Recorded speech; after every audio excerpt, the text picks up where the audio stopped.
we made it to Sumeru, our next objective should be to head to Sumeru City and find a way to meet with Lesser Lord Kusanali.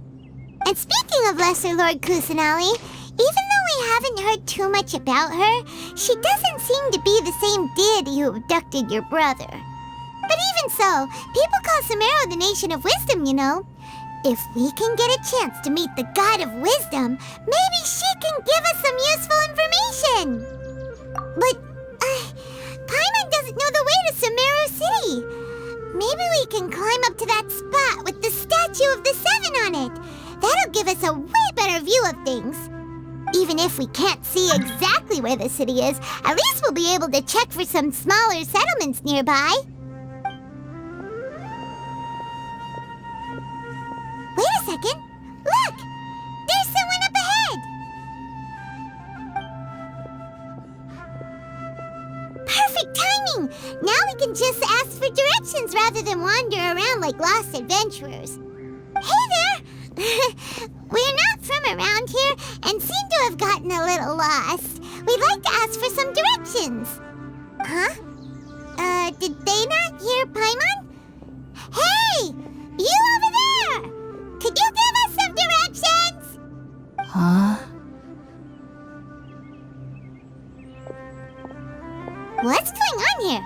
There's no way she could have missed that. Wait! Could she be ignoring us? How dare she? Well, even so, she might be heading someplace where we could find other people to ask. Let's keep our distance and follow her. When we get the chance, we'll just ask someone else for directions.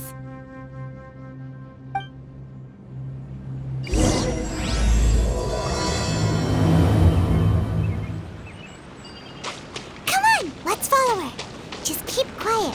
Make sure she doesn't notice us.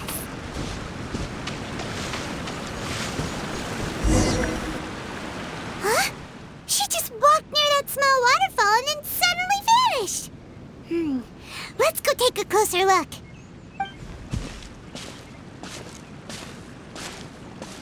Paimon thought this cave would lead to a village or something, but, it looks like that's not the case. Look, she's sitting over there. Wait, she couldn't possibly be living here, could she? What should we do now? Do we try asking her for directions again? It looks like she's meditating or something. If we bother her now, she probably wouldn't let us off very lightly.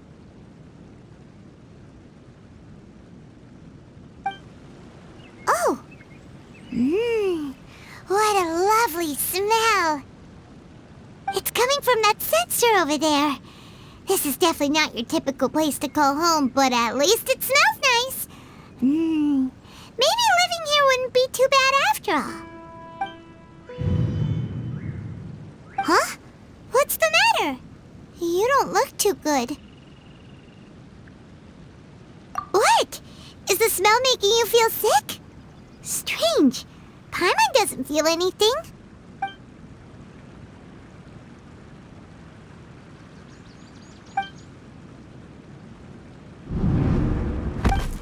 What's happening?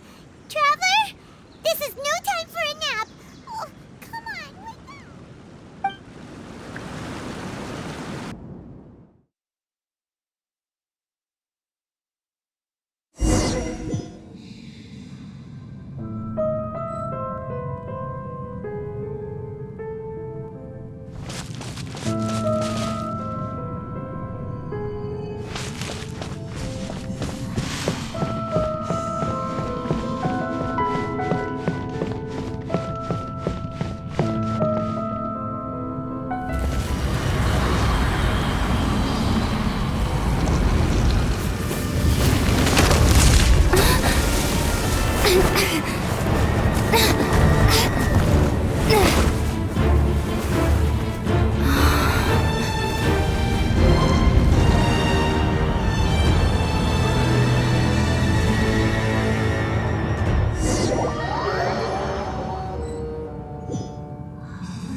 been out for a long time now. Yes, you can relax. Believe me, Master is extremely knowledgeable. If he says that she's going to be alright, then there's absolutely nothing to worry about. Oh, are you awake now? Oh, thank goodness! Traveler, you're finally awake! Well, we're at... Good question. Where are we? Paimon was in such a panic when you passed out that she even forgot to ask what place this is. This is Gandharvaville. It was originally built by scholars from Sumeru as a place to rest in the rainforest. Now it's mainly used by the forest rangers as a base of operations. My name is Kale. I'm a trainee forest ranger. My master and I found you passed out during our patrol, so we brought you here. Oh, no things are necessary. I didn't do anything really. By the way, how are you feeling now? Any discomfort? Oh, that's Master's herbal medicine you're tasting. He gave you some while you were unconscious. Before I forget, Master mentioned you should take more medicine once you wake up.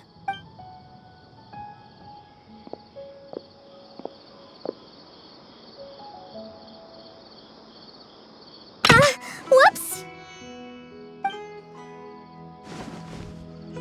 Kale, what's the matter? Were you trying to retrieve the medicine? As I've already told you, you must be careful with these. I'll get it for you once I am finished here. Sorry, Master. Now, the guide to Avidia Forest's edible fungi is clearly posted on our bulletin board, but if Farbode forgets which mushrooms to avoid one more time, I'll have no choice but to leave the guide somewhere a little more visible.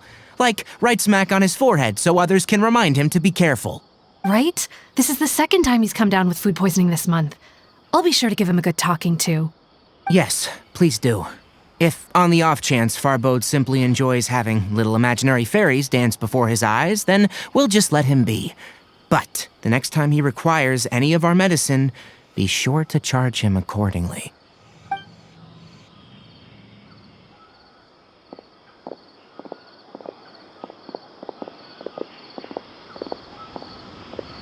So, how are you doing? Feeling better? Oh, this is my master, Forest Watcher Tainari. He is chief officer over all the rangers here in Gandharvaville. I already informed Paimon about the reason you fell unconscious earlier. But now that you're awake, let me explain it for you as well. It is common practice for Sumeru scholars of certain darshans to dedicate themselves to training in meditation in isolated areas, particularly the nearby forests. While meditating, they use a certain incense known as Spirit Borneal to help calm their minds as they enter a state of deep rumination. In hopes of asking directions, you two followed a scholar named Hypatia into her cave. The incense you smelled inside was the Spirit Borneal I just mentioned. That incense typically has no effect on most people, but for a very select few, it can have profound effects on one's cognition, as you experienced firsthand. Does that make sense? Very good. Now, answer me this. Did you feel anything after passing out? Say, any out-of-body experiences, or did you see anything while unconscious?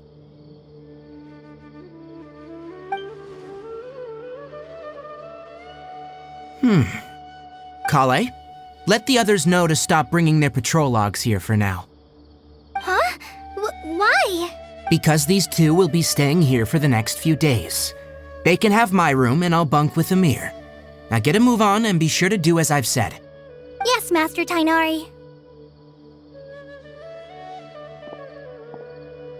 Wait, hold on a second. Can you tell us what's going on? Sure, let me fill you in. I originally planned to send you on your way once you finished your medicine. However, it appears now that you should stay a while longer in Gandharvaville for further observation while you recuperate. Further observation? No need to be hasty. As long as you have the capacity to judge between right and wrong, I promise that you'll understand the gravity of the situation once I explain everything to you. Based on what you saw after smelling the incense and losing consciousness, we can conclude that you experienced a powerful hallucination, which suggests your mental state is not in the best of shape. If you're skeptical, have a whiff of this. Whoa, are you okay? You're experiencing a similar sensation as when you passed out, aren't you? So even though your condition is stable as of now, if I were to haphazardly let you leave, it's highly likely that you'd suddenly pass out again somewhere else. The rainforest is home to many fierce animals and hazardous areas. If something were to happen to you again, I'm afraid you might not be so lucky. For now, I suggest you continue taking your medicine each day and avoid wandering off on your own, at least until you stop having adverse reactions to this kind of smell. Okay? Good. Now, continue resting while I fire up another bowl of medicine for you. Seriously? We just arrived in Sumeru and we're already having problems left and right! Paimon knows we're set on meeting Lesser Lord Kusanali as soon as possible, but you really don't look too good. It'd probably be best to let you recover first. Hey! Are you even listening to Paimon? Paimon's over here worrying about you, you know. What's weird? You mean how you're feeling now?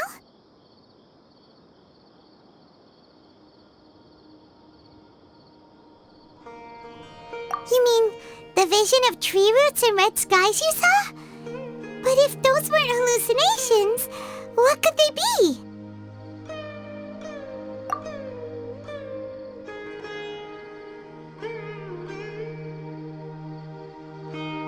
Well, considering how unique you are, Paimon trusts your judgment here. But why didn't you say anything about it to Tainari? If he misjudged your condition, then there's a chance you could get worse, right?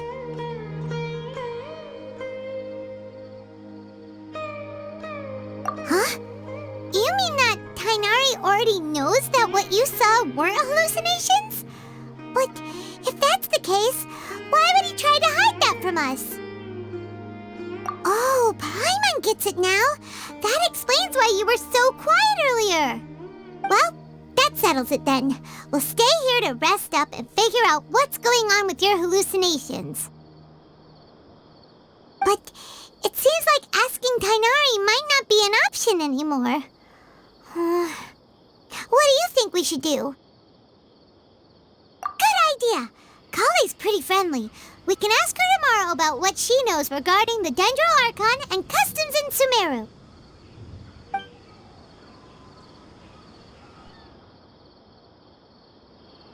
Rise and shine! Come on, it's time to go find Kale!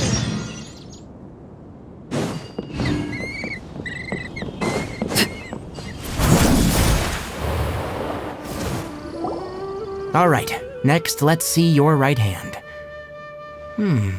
Not bad. But please remember that you still need to be careful, understand? Yes, I will. By the way, Master, I still haven't received the patrol route for today. Look, Kale, today's patrol will be a long one, so you won't be coming along this time. Besides, there's a chance we may encounter... well, you understand. But I have a vision too! Am I useless to everyone now? Don't talk like that, Kale. This is not something you need to be worrying about right now. Ah, there you are. Feeling any better? Yeah, since we'll be staying here for now, we thought we might as well try lending a hand around here. Seems you're not the type to sit back and take it easy for a while, huh? In that case, perhaps Kale could take you two for a patrol south of Gandharvaville for the day. And if you're feeling up to it, you can be responsible for cleaning the Statue of the Seven. Tainari, we're ready to head out. Got it! I'll be right there! All right, we'll be heading into the forest now. I'll leave any further details to Kale. Yes, you can count on me. So, Kale, what exactly are we going to be doing today? Tainari mentioned cleaning the statue just now, but, that doesn't really sound like the job for a ranger. Well, a forest ranger's responsibilities can be pretty diverse. They handle a variety of tasks, like checking the condition of outlying roads, maintaining forest facilities, ensuring fire prevention standards are met, and providing assistance to travelers and locals. As for Master, well, he has to handle more dangerous areas of the rainforest. Today we can perform routine checks on the pathway lamps as we make our way to the Statue of the Seven. Paimon, traveler, this way! You can leave the task of checking the lamps to me. In the meantime, you two can keep an eye out for anything unusual.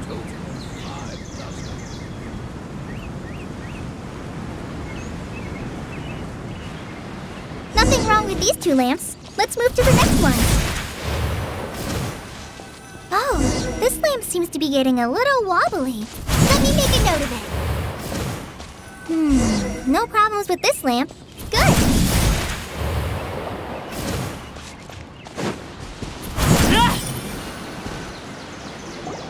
The Statue of the Seven is up on top of that large rock formation. You must have seen it when you came down this road before. It's pretty high up there, isn't it? Don't worry. If you're afraid you can't make it up there, I'm sure Master wouldn't mind if you don't clean the statue. Oh? I guess I'll leave it up to you then. There's not much footing once you reach the statue, so be careful up there. Paimon will fly up with you and help you with those hard-to-reach areas. By the way, Kale, do you know anything about the Dendro Archon? You know, what's she like? That depends. Are you referring to Greater Lord Rukudevata or Lesser Lord Kusanali? Huh? Greater Lord Rukudevata? Oh, is that the name of the former Dendro Archon? Uh-huh. Greater Lord Rukudevata was Sumeru's first Dendro Archon. She created the rainforest as well as the wall of Samiel around the desert. Her works provided a means of peaceful living for everyone. To the people of Sumeru, she's not only a symbol of wisdom, but also of power and kindness. Unfortunately, she disappeared in a great calamity that occurred a few hundred years ago. According to what Master has told me, the sages later found the newly born Dendro Archon and whisked her back to Sumeru. To celebrate the reinstatement of their lost deity, the sages dubbed her Lesser Lord Kusanali and let her reside in the sanctuary of Siristana. Uh-huh. Then what happened? Well, and then... I'm not too sure what happened, to be honest. Huh? You're not too sure? But aren't you from Sumeru? Yeah, I'm from Sumeru. But... Maybe it's difficult to discuss this topic with strangers. If that's the case, then don't worry, we understand. No, it's not that. I'm not trying to hide something from you. Besides, I don't consider you two strangers. Because you two know Amber, right? Wait, Amber? You mean... Yes, that's her.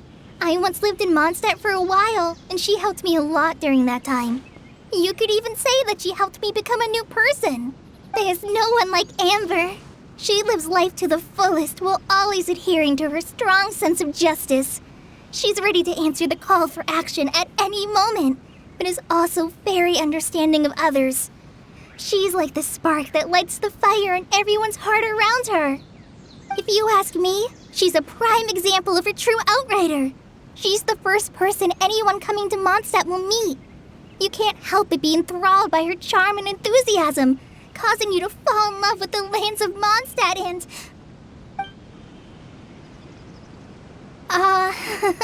sorry.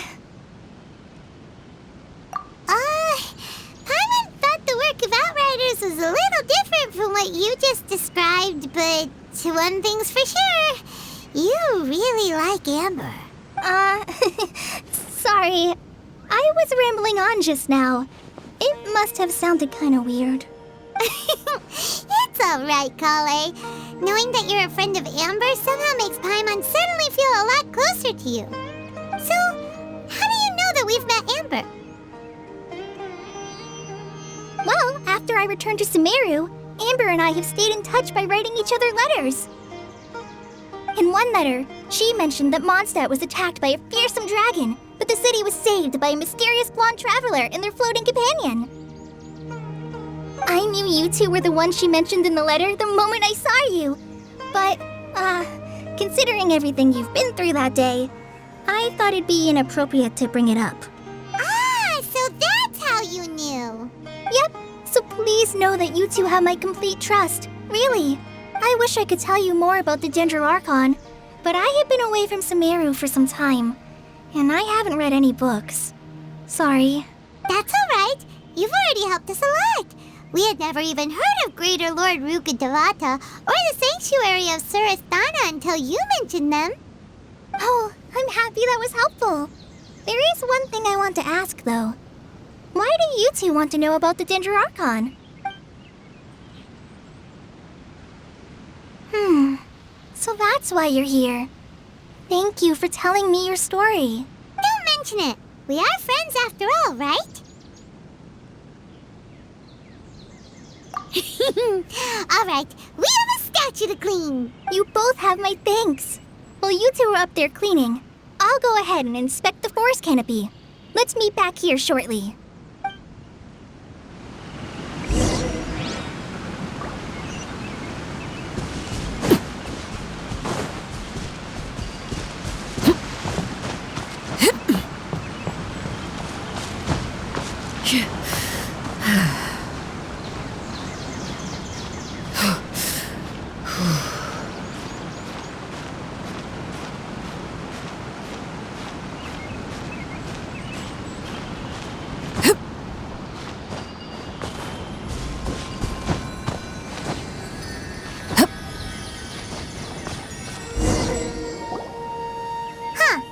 Now that Paimon looks at it, the deity that's carved on the statue is kinda small. Do you think she's supposed to be Greater Lord Rukkhadevata or Lesser Lord Kusanali?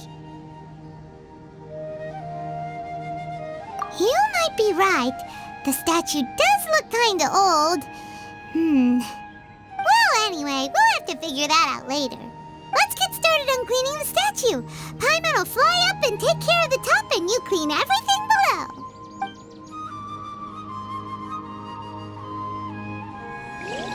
Nice work! That's one clean statue. Let's head down and meet up with Kale.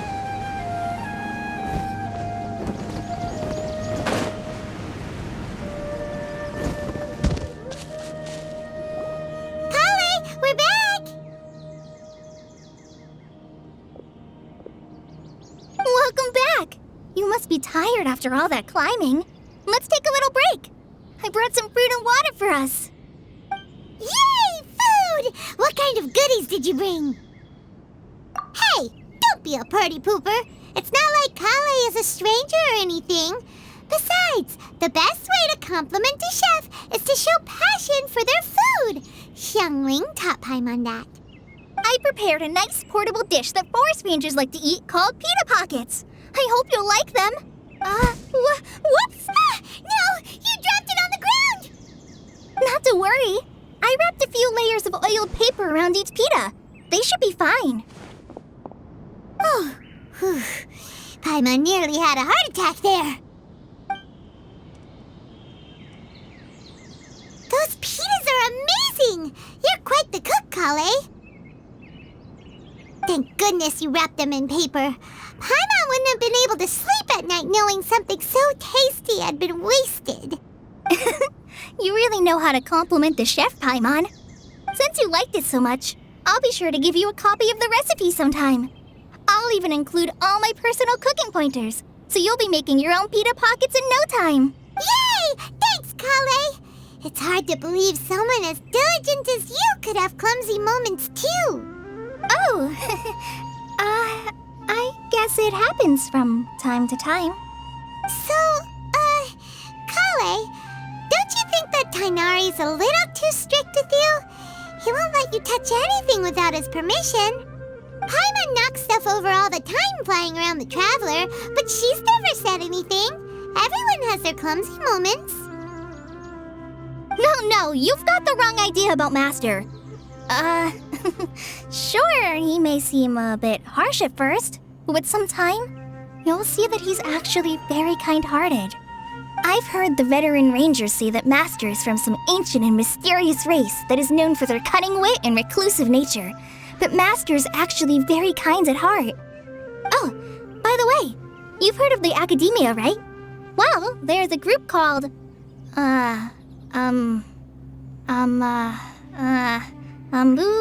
something? Well, anyway, because Master does a lot of research on plants, sages from the Academia have written him many times, inviting him to take up an official position there. But Master declines their offers every time, saying, Sumeru City is too noisy. It'd be bad for my ears.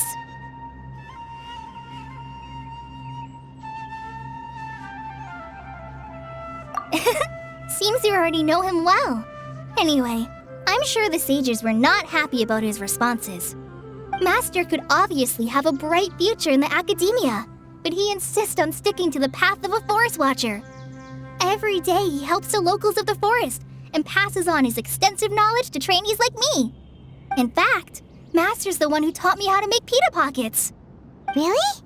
Paimon would have never guessed that. Oh, speaking of Tainari, he was the one who took care of you after finding you passed out yesterday. He even carried you all the way here. Paimon's still kinda upset, though. He kept scolding Paimon the entire way here. Oh no, I'm sorry. Master might have been overreacting a little. But, it's mostly because Paimon wouldn't stop yelling, Why, oh why? Is she going to die? It probably started to get under Master's skin after a while. Hey! Don't laugh! Paimon was genuinely concerned about you.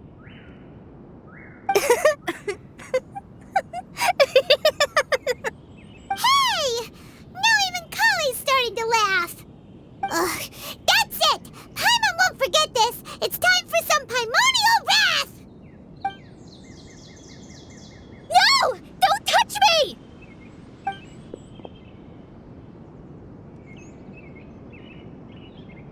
Oh, sorry, Kale. Paimon didn't mean to scare you. No, I just... I didn't mean that. Kale, are you okay? What's the matter? No, I'm... I'm fine. I'm sorry. I must have startled you both reacting like that.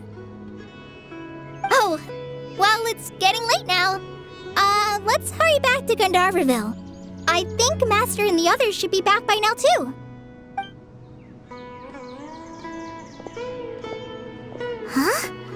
What was up with Kale just now? And why is she in such a hurry all of a sudden? Look, she's practically running back. Paimon can't even see her now.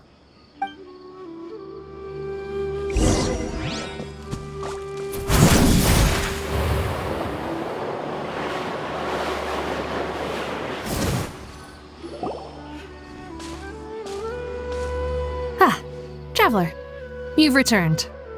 Yep, we're back. Have you seen Kale by any chance? Oh, Kale? Yes, I saw her go into her room just a moment ago. Oh, okay. Guess we'll just have to wait and talk to her tomorrow then.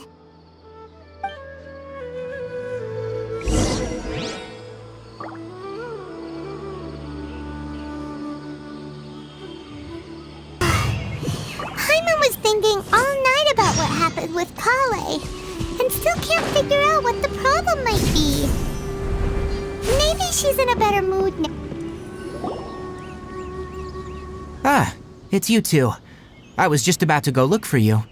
Huh? Tainari? What are you doing here? Where's Kale? I came to check on Kale's condition. To put it simply, she's not well. You mean she's sick? How could she be... Oh, wait a minute. Could it be because of what Paimon did yesterday? No need to worry. Something as small as you could never harm her. This sickness is something that Kale has been dealing with for some time. Kale has been more excited than usual since you two arrived. A little too much so, to be honest. She hasn't remembered to take care of herself. I suppose it's understandable, though. She hasn't been around anyone she considered a friend for some time now. It must have been refreshing for her to have you two here. So, Tainari, what's really wrong with Kale? Let's take this conversation elsewhere. Kale just fell asleep after taking her medicine. She needs some peace and quiet.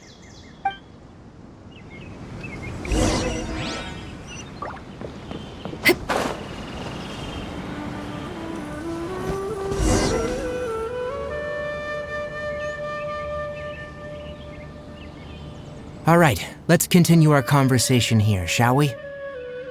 To be honest, I hadn't realized you were that honorary knight from Mondstadt until Kale told me just now. I've also heard all about your deeds in Liyue and Inazuma. So just to clarify, what I'm about to tell you about Kale is not because of who you are or your past feats. Instead, I am going to tell you because Kale asked me to. And honestly speaking, I was against Kale revealing her past to you.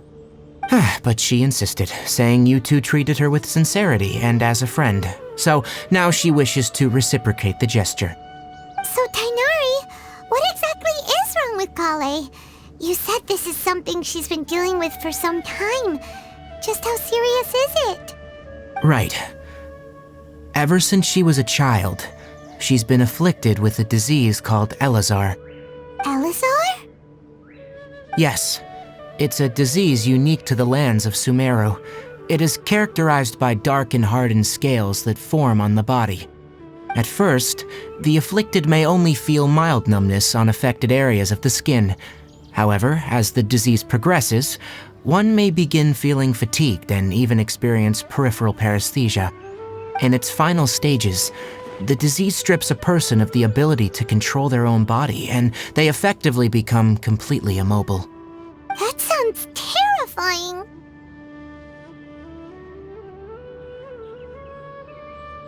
Wait, hold on. So when Kale seemed to be acting a little clumsy earlier, it was because... Correct. That would be the effects of Elazar, which is precisely why I do not want her carrying or holding anything, lest she ends up hurting herself. With appropriate treatment, the disease can be effectively controlled before it progresses to a more serious stage. However, there is unfortunately still no true cure for Elazar. Nevertheless, Kale's mother still hoped that there was something out there. She handed Kale over to an organization known as the Fatui after one of their members lied and said they had a cure. What? The Fatui? It appears you already are familiar with them. That'll save me some explanation. Anyway, the person who eventually rescued Kale and brought her to me for care said that she had been given to a harbinger known as the Doctor.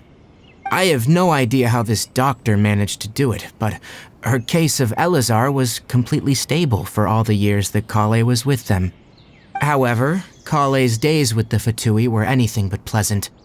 Kale is a resilient individual and always tries to appear cheerful, but her experience with the Fatui has left deep scars. Even now, she can still feel deathly afraid of someone touching her. Oh, Paimon had no idea Kale's been through so much suffering. Oh, by the way, Paimon, Kale wanted me to tell you that she's sorry for scaring you yesterday. She also wanted both of you to know that she's sorry for hiding her illness. She doesn't need to apologize. None of this is her fault at all. Well said. I hope you'll get a chance to tell her that in person the next time you see her. Kale once thought that it would be impossible for her to have any real friendships. I trust that you two will never let my trainee experience such emotional pain again. Don't worry, Tainari. We'll take good care of her. Well, it's not too serious at this point. She overexerted herself the last couple of days, which is what led her to break down this time. As long as she has taken her medicine and gets plenty of rest, she should get better. Though I must admit that Kale's condition was much more stable when she first arrived here in Gandharvaville. She was interested in the work of the forest rangers the moment she saw us. I could see that she was serious about learning, so I felt compelled to ask her to join us. Her stamina has gotten much worse recently. Though a moderate amount of physical exercise is always necessary, I'm afraid the long-distance patrols are a little too much for her now. Alright, now that I've told you about Kale's past, I think I'll head into the rainforest to find some ingredients needed for her medicine. I'll see you two later. Yeah, we'd like to do something to help Kale too. Alright, but I must warn you two, the rainforest is a dangerous place, especially for someone who's still recovering, like the Traveler. You must follow closely and listen to every instruction. No problemo. Let's go then. We'll be looking for a plant known as the Nilot Pala Lotus. It's often used to help those afflicted with Elazar recover their energy. Hey, Tainari? Where exactly are we going to find this plant?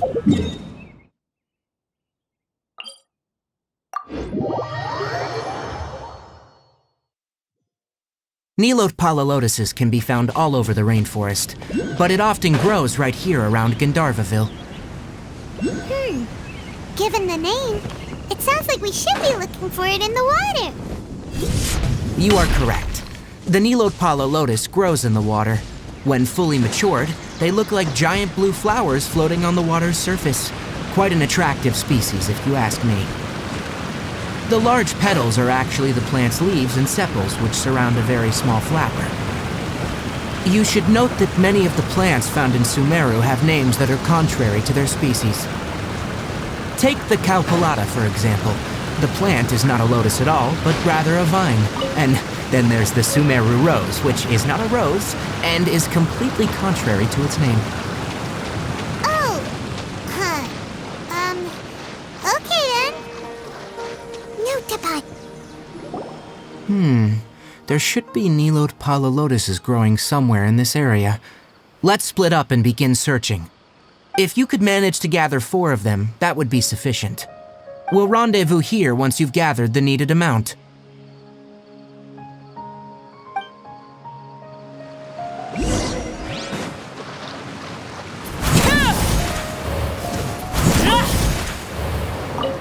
Alright, we've gathered enough new... Hey, Tainari! We found the lotuses you requested. Let me have a look. Good. Very good. These are all excellent quality. I'm glad you two came along.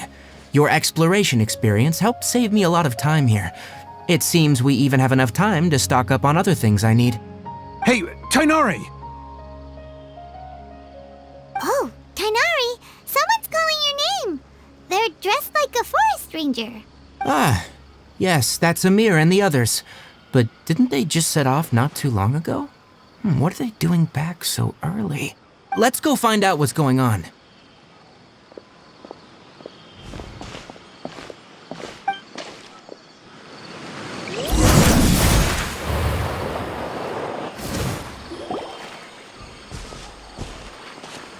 Tainari, thank goodness we found you here. We were just about to head back and find you at Gandharvaville. What's going on? We just discovered a withering zone. The withering is back?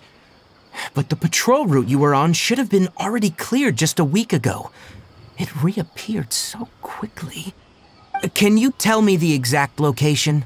It's up ahead, deep in the river valley. It's appeared in a spot that blocks nearly the entire narrow part of the valley area, so we decided to come find you as quickly as possible. And the radius of the contamination? Sorry, I couldn't get a clear enough view to tell. No one in our patrol team had a vision, and it appeared to still be spreading, so we didn't risk getting any closer. Okay, I understand. You made the right decision. I'll go deal with it right away. In the meantime, please guide these two back to Gandharvaville. Wait, Tainari! Why don't you let us help you? You two have only just arrived in Sumeru. You're still unfamiliar with many things in these lands. There's a unique type of anomaly that occurs in the Sumeru rainforest. It's called the withering. The affected areas not only cause nearby vegetation to wither, but it's also lethal to wildlife and even people. If you don't carry a vision, then you should think twice before approaching such places. Yes, Amir is absolutely right. I wasn't kidding when I said the rainforest is a dangerous place. As Amir said, only someone with a vision, that is, the power to manipulate elements, will be able to resist the withering's corrosive effects for a time. That's right. If any of the forest rangers without a vision come across a withering zone, we first make a record of the location and then have a ranger with the proper abilities deal with it, like Tainari here. Only someone with a vision can venture within a withering zone and find a way to deal with it. But you don't seem to carry a vision. Don't worry, she may not have a vision, but she's a real pro at using the power of the elements. Don't sweat it. We've helped others deal with similar situations before. Wait, you've met other forest rangers before? I was planning to properly show you both how to identify the withering before you left Gandharvaville. Anyway, since you two are experienced adventurers, come with me. I'm sure you'll both be able to help.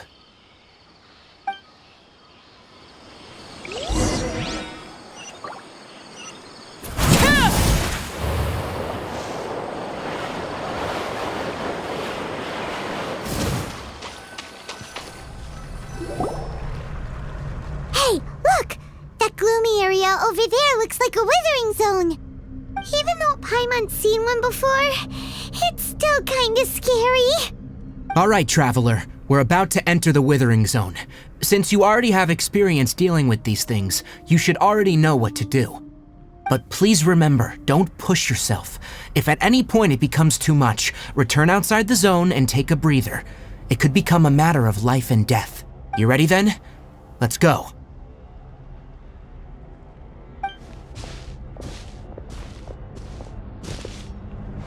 First, we must locate any branches sustaining the withering zone.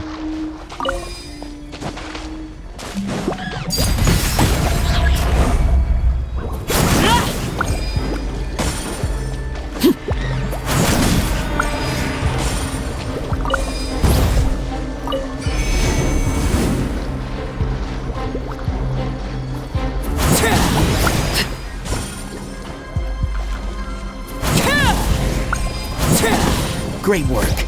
Now that all the branches have been cleared, we'll need to take care of the tumor.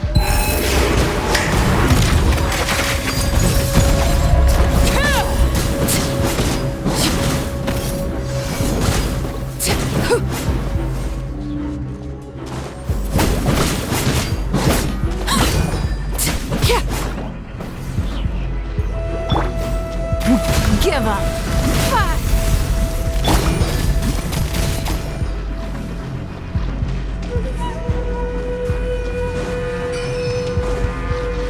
Transfixed.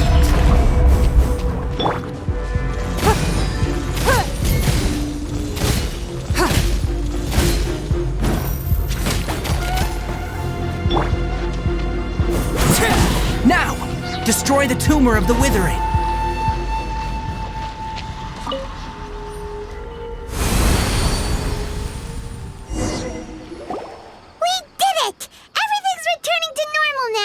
Yes. Thanks to you two, we were able to quickly restore this area back to normal. Tainari? You make it sound like we did well, but why does Paimon have the feeling you're worried about something? It's that obvious, huh? Alright, it's like this. Recently, the rate at which withering zones appear has been increasing. Even though we were able to quickly clear that withering zone, it won't be long before another one appears. If that simply meant more work for me, then that wouldn't be an issue. But it's far more severe than that. The withering is leaving lasting effects on the rainforest itself. For instance, even though we cleared out the withering zone, many of the plants that were affected will not recover. This presents a crisis for the ecosystem itself.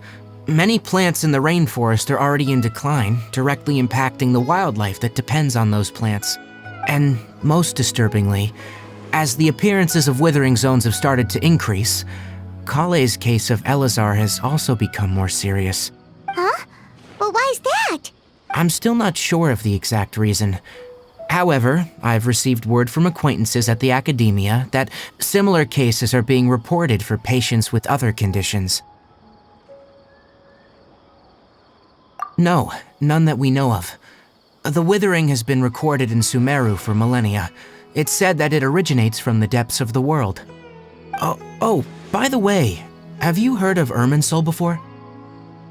Irminsul is a tree located deep beneath the surface. Although it isn't like any tree we know in a biological sense, you can basically think of it as a large tree that grows downwards rather than upwards. I'm sure you've heard of ley lines, right? They're like the roots of Irminsul, spreading and extending from a massive cavern deep underground all the way up to the surface.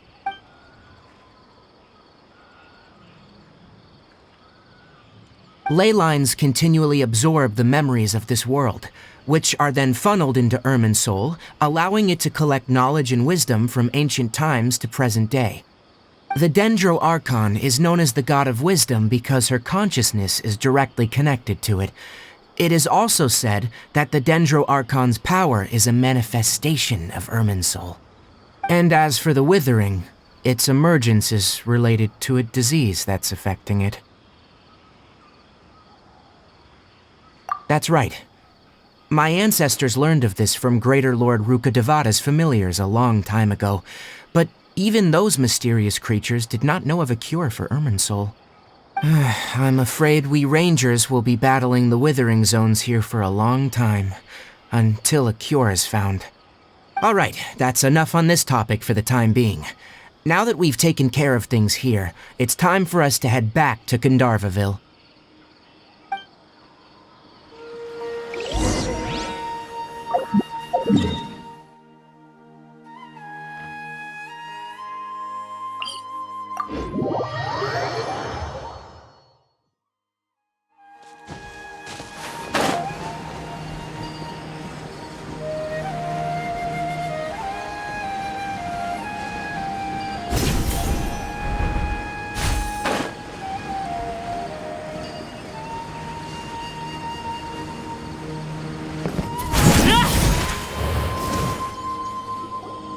Oh, Tainari, you all made it back.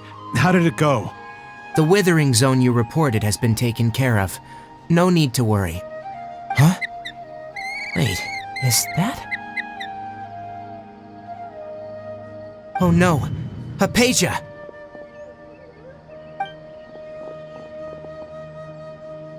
Huh? What's wrong, Tainari? This Duskbird is Hypatia's designated courier for urgent news. You do remember her, don't you? She's the scholar you and Paimon were following when you first arrived in Sumeru. Oh, her? How could we forget?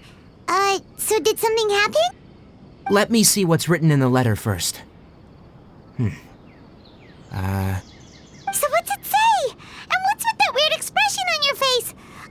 Just let Paimon read it. Huh? All Paimon sees are 3 squiggly lines.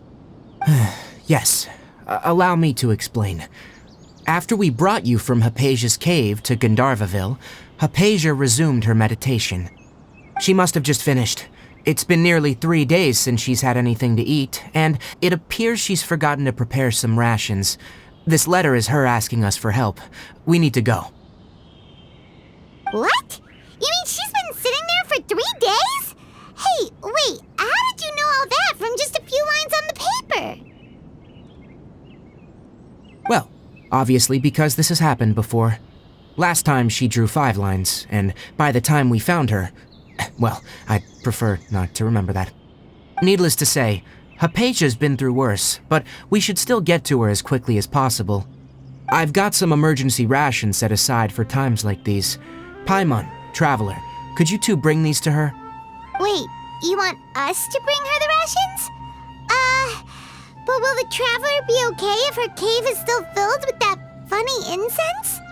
Let's find out. Here, Traveler, take a smell and see. So, how do you feel? Huh? Really? You're not feeling even a little drowsy? But wait, how'd you know that she'd be okay this time, Tainari? Back when we were clearing the withering zone, I observed that she could adeptly manipulate the dendro element. I knew then that she would be fine. And if I may ask, when I was telling you two about Irminsol's ley lines, was what I described similar at all to what you saw when you were unconscious? That's correct. Those weren't hallucinations at all, though I don't intend to apologize for deceiving you. Because what you saw is of significant importance, not just for the nation of Sumeru, but the entire world of Teyvat. My forefathers were shown much favor by Greater Lord Ruka Devata. We took an oath to protect this nation together with her. Now that that duty has fallen to me, it was a part of my responsibilities to ascertain whether you could be entrusted with the fate of Sumeru. Now, after seeing you in action with my own eyes, you have earned my confidence, and I no longer feel the need to hide any secrets from you.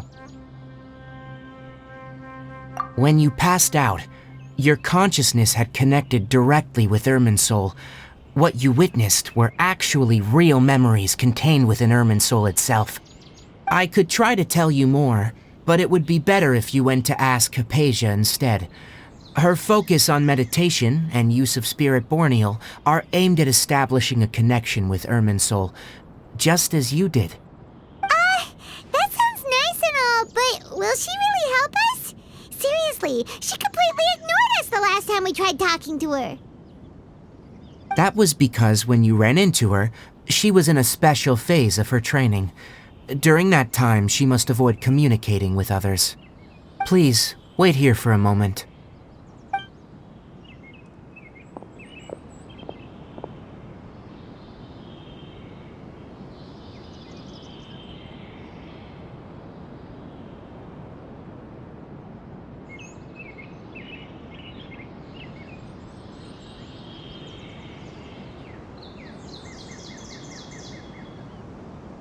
Here, take these.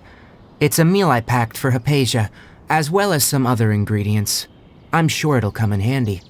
Also, here's a letter that I would like you to give to her. Just show it to her, and she'll answer any questions you may have.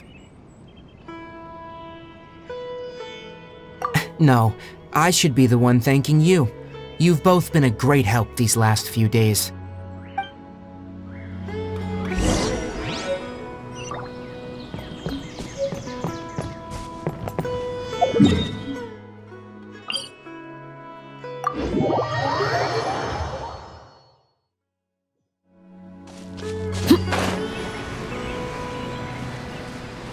Hypatia should still be in the cave. Let's go inside and see how she's doing.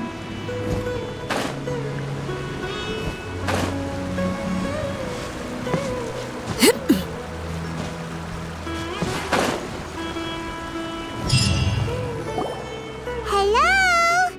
Hypatia? Hey, there's nobody here. Maybe she went out to look for some food. Let's try looking around the area.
Hypatia, are you alright?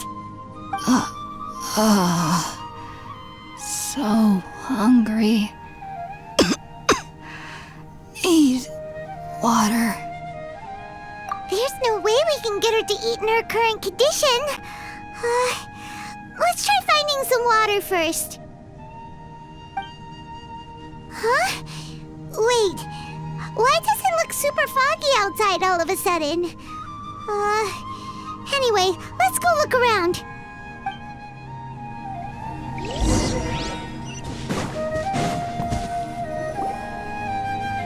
Huh? How'd things out here end up looking like this? What happened? And where are we? Really? Oh, maybe you're right. Let's go investigate the area.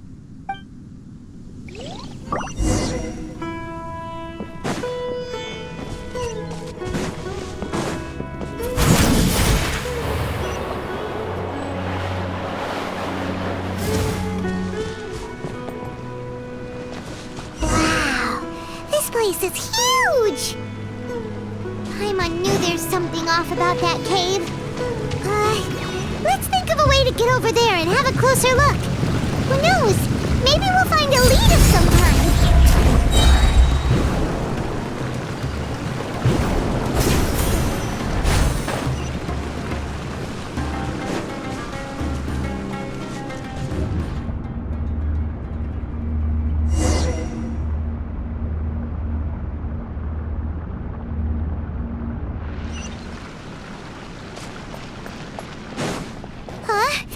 What happened just now? Why'd everything around us suddenly change?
Witness my rise.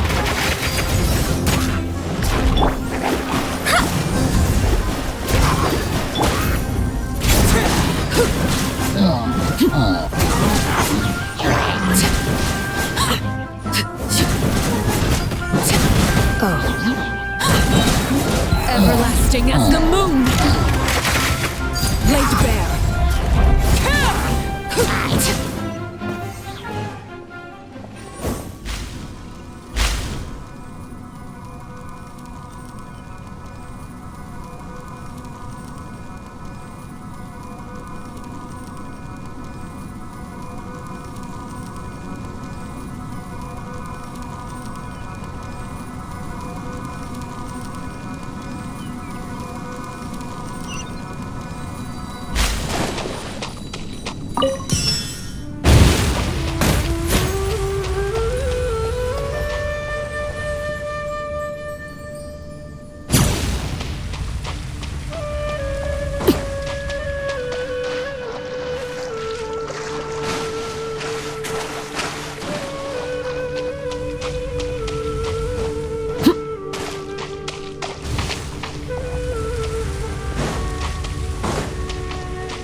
this is getting weirder by the minute!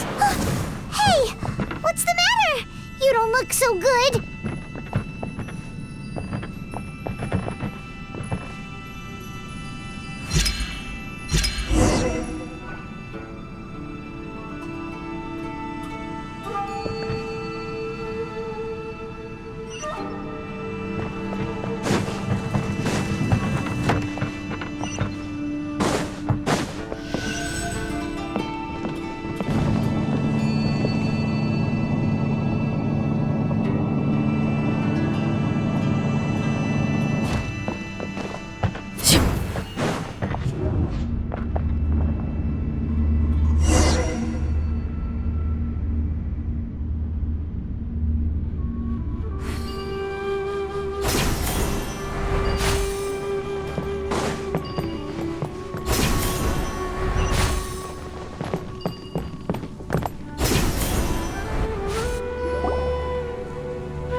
Well. Looks like we meet again, traveler. The Abyss Herald! What are you planning to do in this strange place? Strange place. Plotting. You needn't worry about such things. They don't concern you. Bow before the abyss. Transfixed! Your life is mine! Enhanced Animal Module 75. Written in the stars!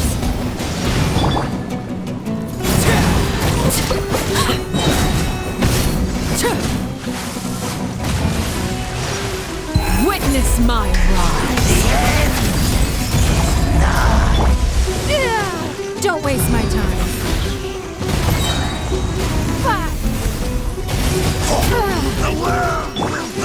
Stand clear!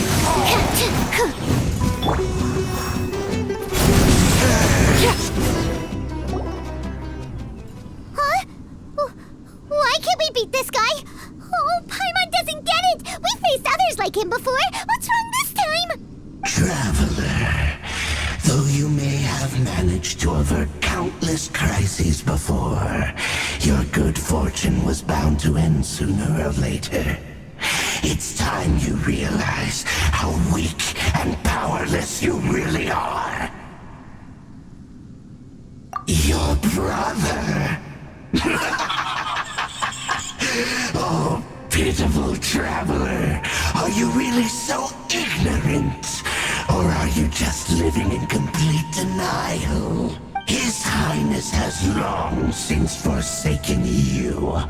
Your meager existence in his eyes is that of an annoying bug, only to be stepped upon. The bonds of love and family which drive you to find your sibling are utterly gone. Your journey is meaningless. But don't you fret now.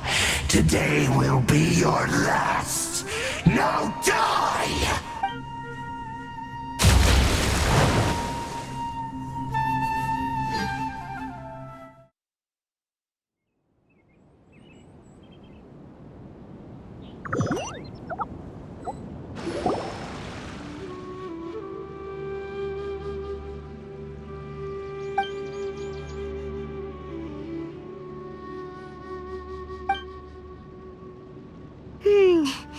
What do we do?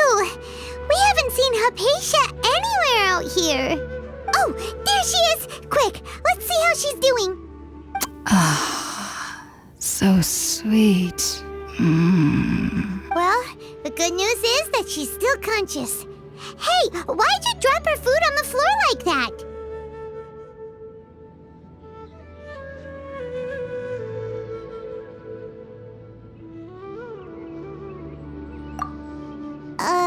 Are you okay?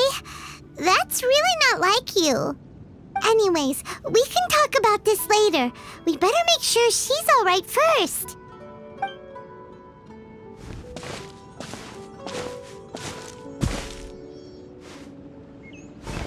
Whoa!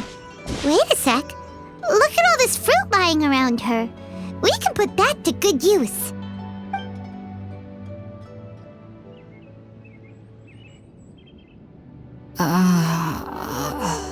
Who is there? Tainari, is that you?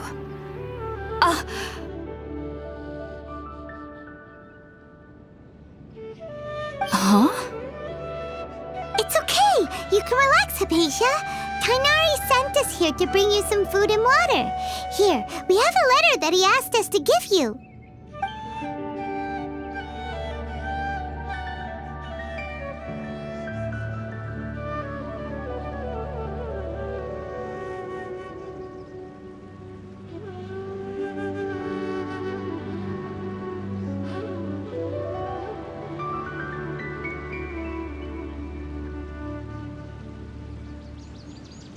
I see. So, you're friends of Tainari. I apologize for all the trouble I've caused you. I'm grateful that you came so quickly to save me. You even brought all this fruit. Well, actually, we didn't bring the fruit. It was already here when we arrived. We were kind of wondering about that, actually.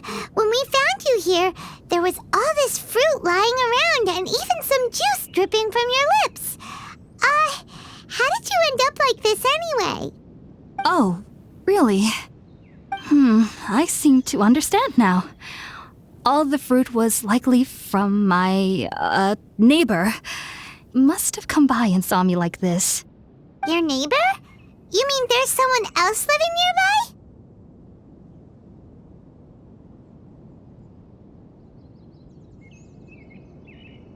nearby? Oh? So you're able to see them too?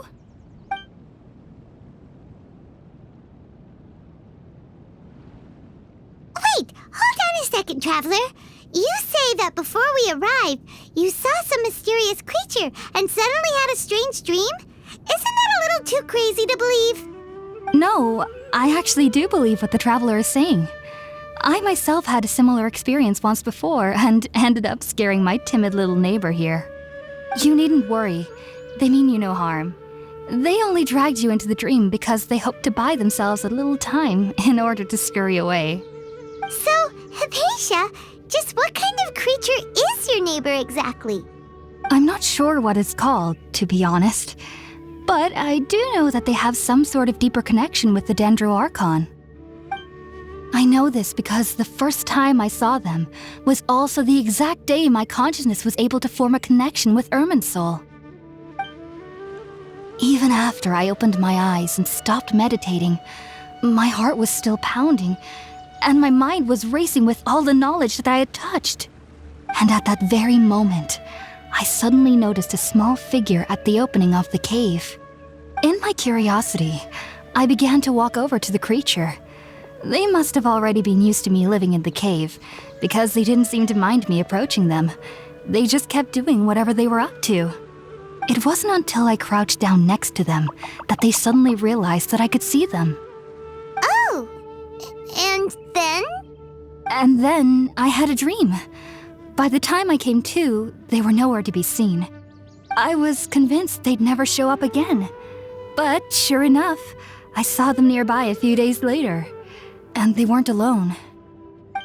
I feel like they aren't as afraid of me as the first time I approached them. But I never would have expected them to save me.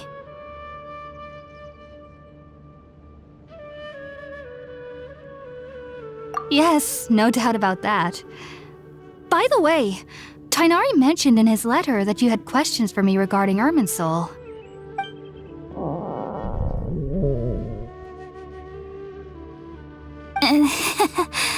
Sorry about that. Sounds like just drinking juice still isn't quite enough for my stomach. Well, if somebody hadn't dropped the food earlier... Anyway, looks like we'll need to prepare something ourselves. Besides, Paimon's getting hungry too. Let's eat first and talk about Irminsul later. All right, we're up, Traveler. Today's menu will feature sweet madame and a radish veggie soup. You'll love them, Hypatia. They're our specialties after all. Sounds good. I've never tried any dishes from other nations before. I certainly look forward to it. It's been so long since I've had a decent meal, too. To be honest, the last time had to be when Tainari came to visit.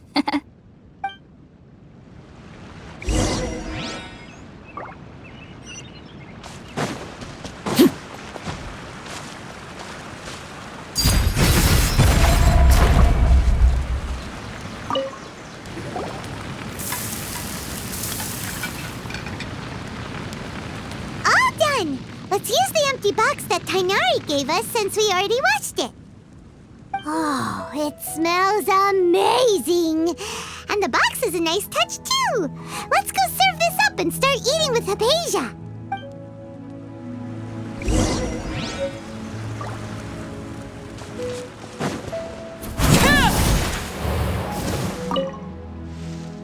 Are you already finished cooking? Smells delectable. I'm truly thankful whenever I can enjoy a proper meal like this. Cooking really isn't my forte.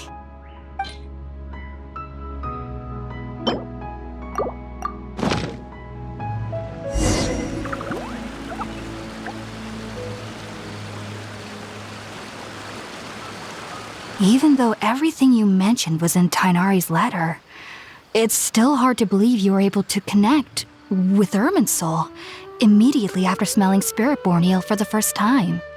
It took me nearly 3 years before I could do so. And everyone at the academia even lauded me as a genius. You should know that some researchers spent their entire lives without ever successfully connecting with Irminsul as you have. So why does this incense allow people to connect to Irminsul? The ingredients used to make Spirit-born eel primarily consist of plants created by Greater Lord Rukkhadevata. These special ingredients are conducive to heightening our senses to the Dendro Archon's power. Since the root of the Dendro Archon's power lies within Irminsul, we can occasionally tap into her powers to peer into the depths of the earth. Naturally, anyone who can establish a connection with Irminsul in their first ever attempt must be a person of great understanding. Makes sense. But Paimon's got a question. Why was she sensitive to the smell of those plants for such a long time? That was primarily due to her body's unique constitution. Stimulated by the incense, she could perceive the Dendro Archon's power and experience the sensory overload, hence the adverse reactions. Taking in any scent similar to the ingredients of Spirit-born eel would cause adverse effects. Not to worry though, it appears you've already fully recovered.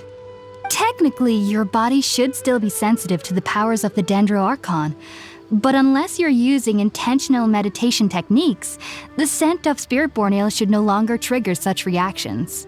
Whew. Well, that's a relief. I must admit, I am quite envious of your abilities. Even if it meant suffering from pounding headaches for the rest of my life, I'd consider it worthwhile so long as I could connect with Irminsul at will. Whoa, you're really serious about this whole thing, aren't you? I am a researcher after all. As a member of the Taoist Archon at the academia, my main area of research is the stars and their connection to the fate of living beings. But there is still so much we don't know, especially regarding the mysteries that lie in the starry skies. Which is why I must turn to the all-knowing Irminsul for answers. If only my perception wasn't so limited. Unfortunately, I cannot guarantee that my every attempt to attune with Irminsul will be successful, or that doing so will leave my consciousness intact. I am currently in the stage of training known as Satyavada life. Many researchers in Sumeru have lost their minds while seeking to attune with Irminsul during this stage. Sages have said that Irminsul contains divine knowledge, and touching such knowledge without the proper preparations and abilities will only lead to one's mind caving in on itself. That's why we meditate alone. We need to ensure that our minds will be calm while minimizing the possibility of involving anyone else. Whoa, so knowledge from Irminsul could be super dangerous. Don't you ever feel afraid of the risk, Hypatia? Of course I do. Especially during nights that are pitch black with no moonlight, and dead silent without even the sound of insects. However, I've been feeling better as of late. I don't get as scared anymore knowing that I have a little neighbor living nearby. I believe that being able to see them is a sort of blessing from the Dendro Archon. But what's strangest of all is that they're clearly an envoy of the God of Wisdom herself. And they have the curious power to make people dream. What's so strange about that? It doesn't sound so out of place for a divine being, does it? Well, it's strange because nearly nobody in Sumeru can ever dream. Oh, is that true? Yes, well, to an extent. Only children can dream in Sumeru. Adults, however, never do.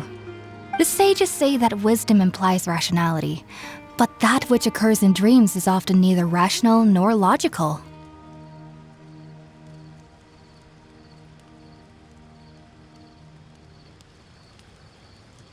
Yes, if one struggles with anxieties, those emotions could influence their dreams. The fact that the people of Sumeru do not have dreams is seen as a blessing by the sages. They believe that Greater Lord Rukkhadevata, the god of wisdom, is keeping us away from the foolish delusions you encounter in your sleep. I was born into a family of scholars in Sumeru City. Ever since I was a child, my parents would always tell me that I'll know I've grown up once I stop dreaming. I studied hard, enrolled as a student in the academia, and went on to become a researcher. Sure enough, I never dreamed again. But then, on the day I scared the little Aranara, I suddenly saw a dream again. It was incredible. Though I don't exactly remember what I saw, I clearly recall the feeling. I suddenly felt like I was a child again. Back then, I was foolish and ignorant as any youth would be, but I was free of fear. Maybe dreaming isn't as bad as we've made it out to be. Just be sure not to speak of this if you travel to Sumeru City. They'll look at you as if you've lost your mind. So, do you have any thoughts about the things she saw when she connected with Irminsul?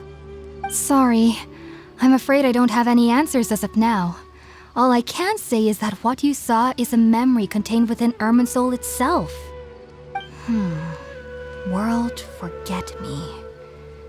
What could that possibly mean? If only I could ascend past Satyavada life and begin Paripurna life, I might have some more answers for you. If you two are ever in the area again, please be sure to come and see me.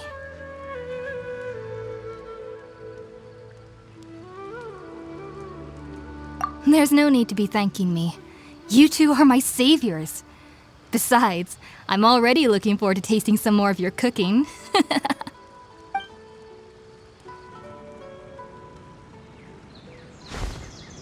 Now that we know Hypatia is alright and had the chance to ask her some questions, Paimon thinks it's about time to head back to Gandharvaville.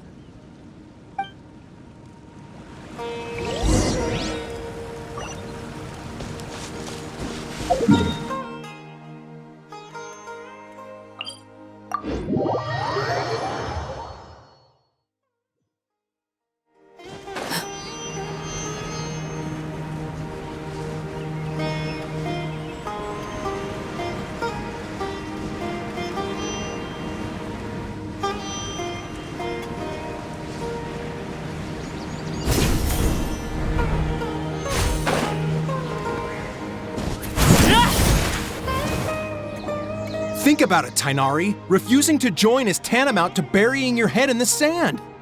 I understand that you're a forest watcher and that it's your duty to combat the effects of withering zones, but isn't it evident that such work is not a lasting solution to the problem?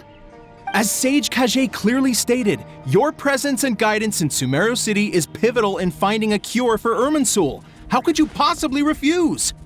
Keep your emotions in check, Ghulam. Let's at least listen to Tainari's reason for declining. We're here to invite him to the academia, not to cause a scene. Sage Kage, I am truly honored that you came here in person, but I'm afraid I must still decline your invitation. I am merely a forest watcher. How could the great minds of the Haravatat have any need of someone like me? Well, it turns out that your refusal letter had some implications on your master's reputation. He is a renowned sage of the Immorta, after all. So now I've come here in his stead. I see.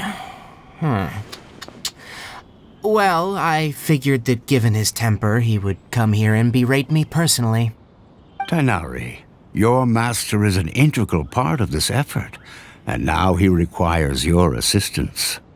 And what exactly does my master need of me, Sage Kage? You'll know, once you've arrived in Sumeru City, that is. And, how long will I be required to stay? There's no definite answer as of now. Do you mean to tell me that, despite coming all the way here to Gandharvaville, you still can't answer the questions I laid out in the letter to my master? If that's the case, then I'm afraid I cannot give you a definite answer either. Tighnari, but you...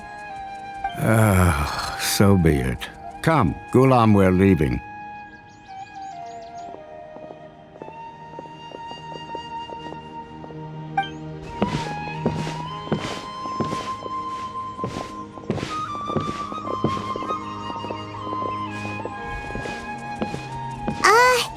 Tighnari, what was that all about? It's nothing.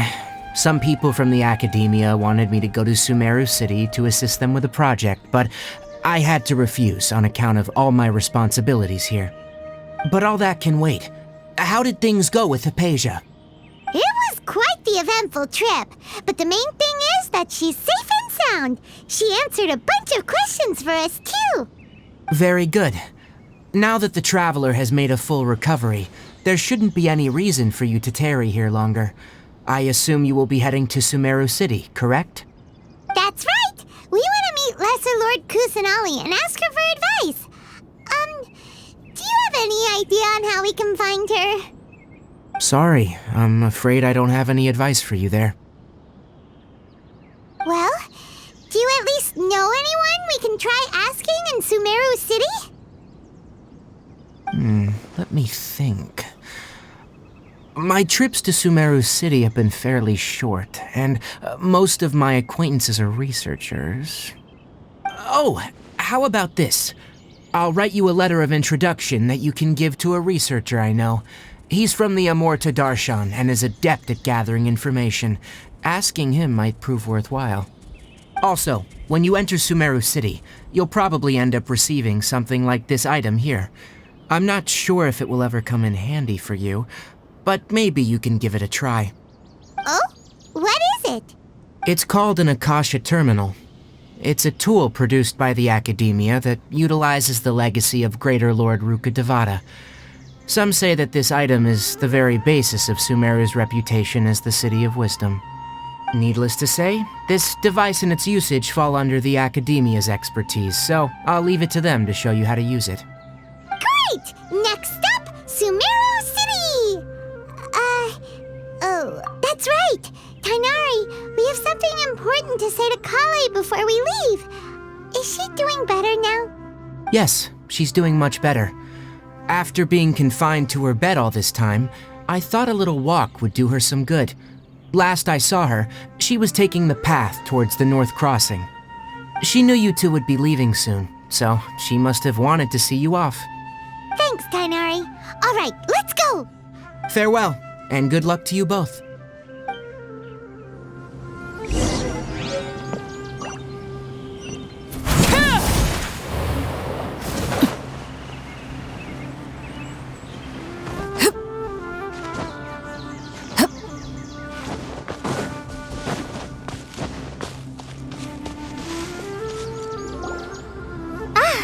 I've been waiting for you two.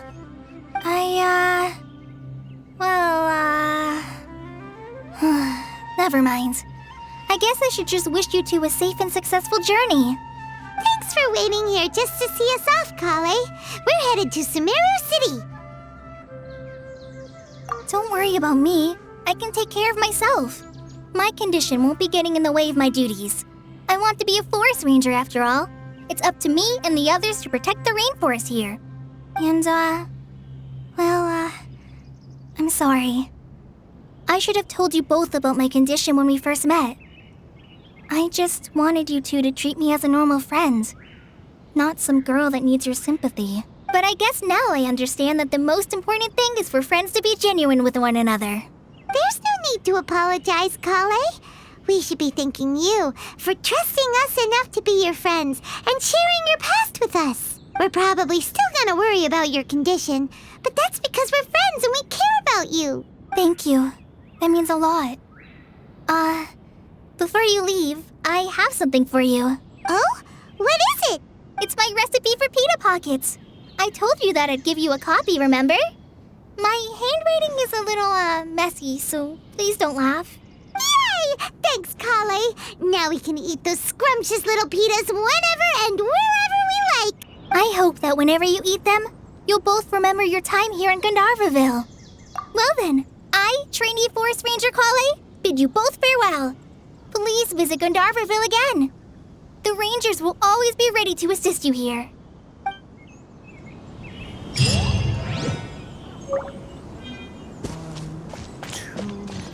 3. Good. There isn't a single one missing.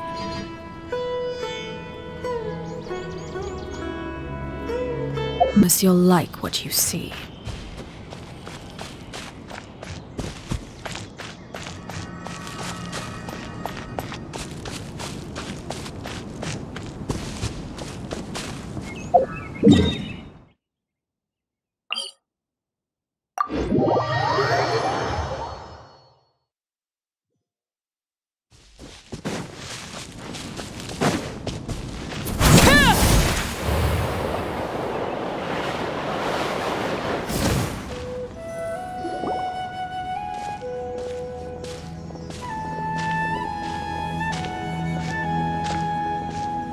Sumeru City! We finally made it! Oh, did you see that? When those people entered the city, something on their heads lit up. One moment, please, you two. It appears this is your first time visiting Sumeru City. Oh, yeah, that's right. But how did you know that? Because there's currently no information on either of you in the Akasha. But no need to worry, that won't prevent you from entering the city. In fact, the Academia conveniently provides each traveler to Sumeru City with a device. Perhaps you two have heard of the Akasha before. It's our beloved Greater Lord Rukkhadevata's lasting legacy, a treasure trove of collected knowledge. After centuries of tireless research on the Akasha, the Academia created one of its most ingenious inventions, the Akasha Terminal. As long as you are within Sumeru's borders, you may use an Akasha terminal to connect directly to the Akasha and access any knowledge you need. I should mention that due to technical limitations, the operation of Akasha terminals will be much smoother and more effective in large cities such as Sumeru City and Port Ormos. Oh, so this is the thing that Tainari was telling us about. It sounds pretty amazing. You two are quite fortunate. Until recently, it was standard practice to only issue Akasha terminals to outlanders who spent an extended amount of time in Sumeru. However, this policy was recently changed, and now all travelers are issued one upon arrival. Here are your Akasha terminals. Please handle them with care. It kinda looks like a leaf. To activate it, simply hold it in your hand and say the following phrase to yourself. May the mighty God bless us with their voice of wisdom. Oh, since this little doodad lets you access knowledge, maybe we can use it to find a way to meet Lesser Lord Kusanali. Let's give it a try. Ahem. May the mighty God bless us with their voice of wisdom.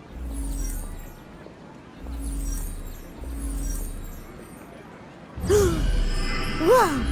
Just now, something clicked, and Paimon suddenly knew how to use this thing. It seems all we need to do is concentrate on what we want to know, and bam! You get it. Oh, that'll come in real handy. Exactly. That is the power of the Akasha. And with that, let me officially welcome you both to Sumeru City. May the wisdom of the Dendro Archon always be your guide. Okay, now that we're in, We can check the Akasha about Lesser Lord Kusanali. Let Paimon try. 500 years ago, the sages found a newly born deity from within some scorched ruins. The deity now resides in the sanctuary of Surasthana. Seems pretty similar to what Kali was telling us. Okay, next, let's concentrate on asking how to meet her.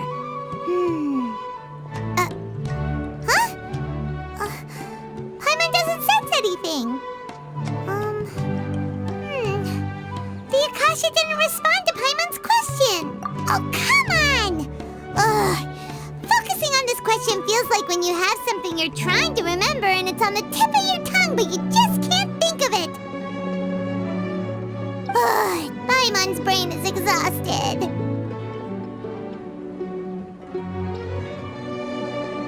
Oh, smart idea!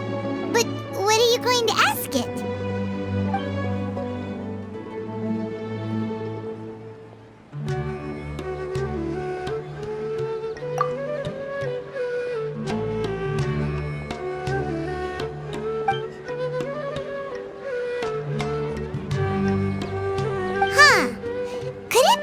Because we're Outlanders and we've only just arrived in Sumeru?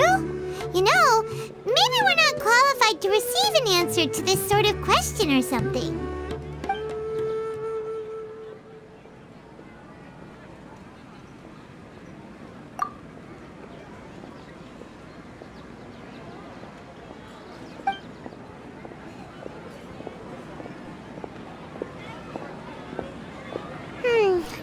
You too?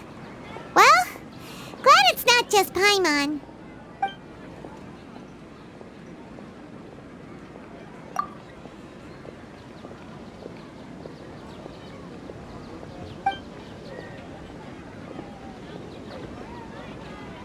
Uh-oh.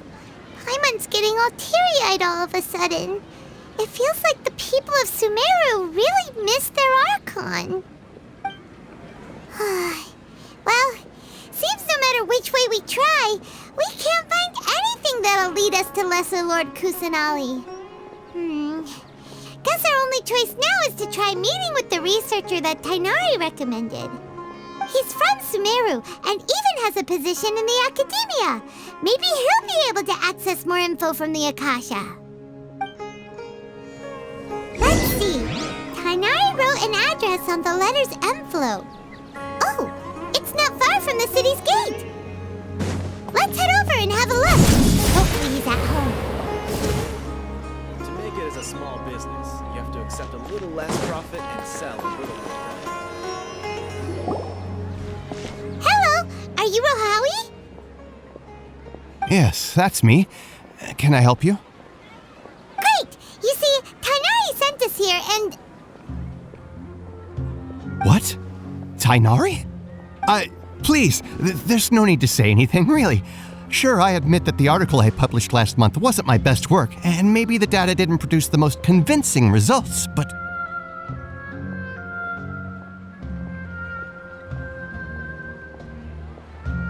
Here! This is a letter from Tighnari! Oh, let me see... Ah! Ooh, what a relief. You two nearly scared the life out of me. So you two just have some questions for me? Seems even Tighnari acknowledges my innate ability for procuring information. So, what is it you two would like to know? We want to meet with Lesser Lord Kusanali. Do you know a way we can do that? You mean you want to meet the Dendro Archon herself? This isn't exactly my area of expertise, but let me see what I can find in the Akasha.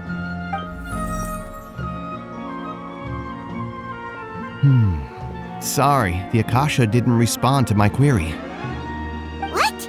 You too? But what about your abilities for getting information and all that? Paimon was sure you'd be able to access more info than we did.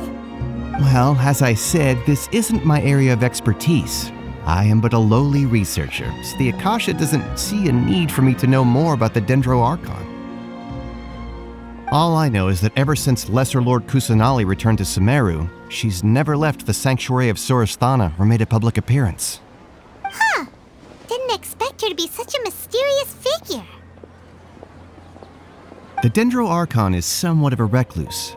Perhaps she just doesn't want to entertain visitors, which would explain the lack of information in the Akasha. Aw, but then what can we do? No need to worry just yet. I'm only hypothesizing here. You could certainly try asking around and see if anyone else has ideas. And besides, you two should consider the bright side of things. Not being able to see Lesser Lord Kusanali may not be a bad thing. In this world, there will always be information you cannot obtain from the Akasha and things you can never accomplish. Knowing when to yield is a form of wisdom. Take me, for example. It's a miracle if my brain cells can spit out one paper every 3 years. But Tainari? That guy can publish 3 papers in just a single year. Okay. Thanks for your advice. Don't mention it.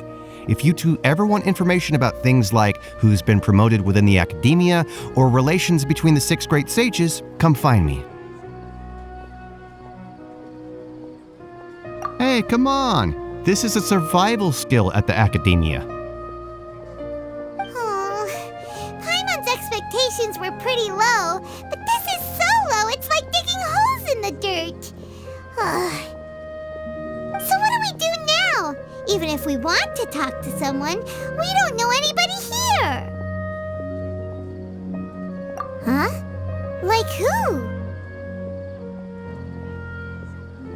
Oh, you're right! Catherine! The Adventurers Guild has its own intel network. Let's hurry and find her. Watch out for pickpockets. Don't forget that. Yes, I must document My own brother, say something.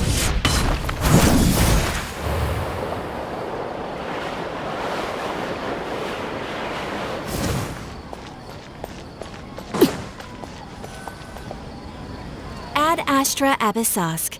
Hello, Traveler and Paimon. Catherine, we need your help with something. Understood. The Adventurers Guild is always ready to serve you. With what do you require assistance? We want to meet with Lesser Lord Kusanali. Do you know a way we can do that?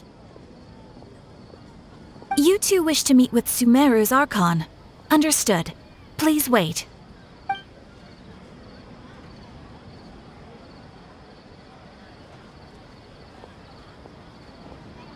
I apologize, but I am unable to call up any relevant information in the Akasha. I'm also unable to locate any pertinent information in my personal memory. Aww, another dead end. Well, if Catherine can't help us, then we really don't know anyone else to ask now. Please do not worry. I may know of someone who can help you two. In Sumeru, the Adventurers Guild does not serve as the vanguard of information. Rather, there are numerous active mercenary groups collectively known as the Eremites. They take on various contracts and work all across Sumeru, so they naturally accrue intelligence. An Eremite brigade called the Corps of 30 is in charge of Sumeru City's defenses.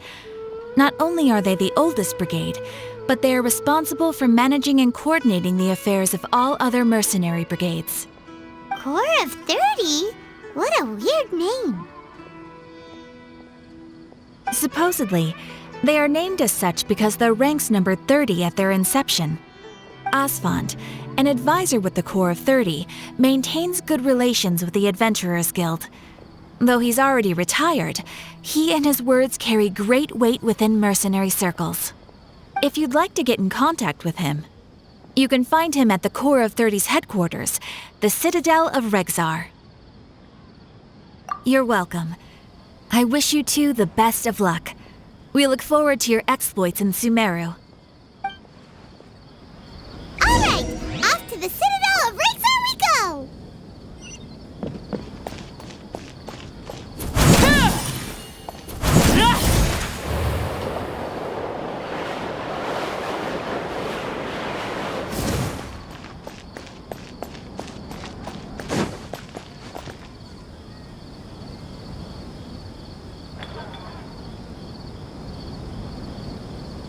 Welcome.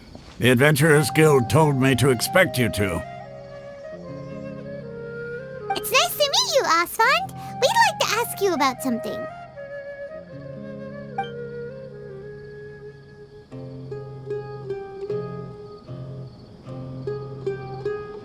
I see. So, Catherine's the one who sent you this way.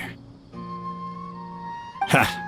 It's true that the Eremites' network is vast, but even I can't help you meet the Dendro Archon. Wait, seriously?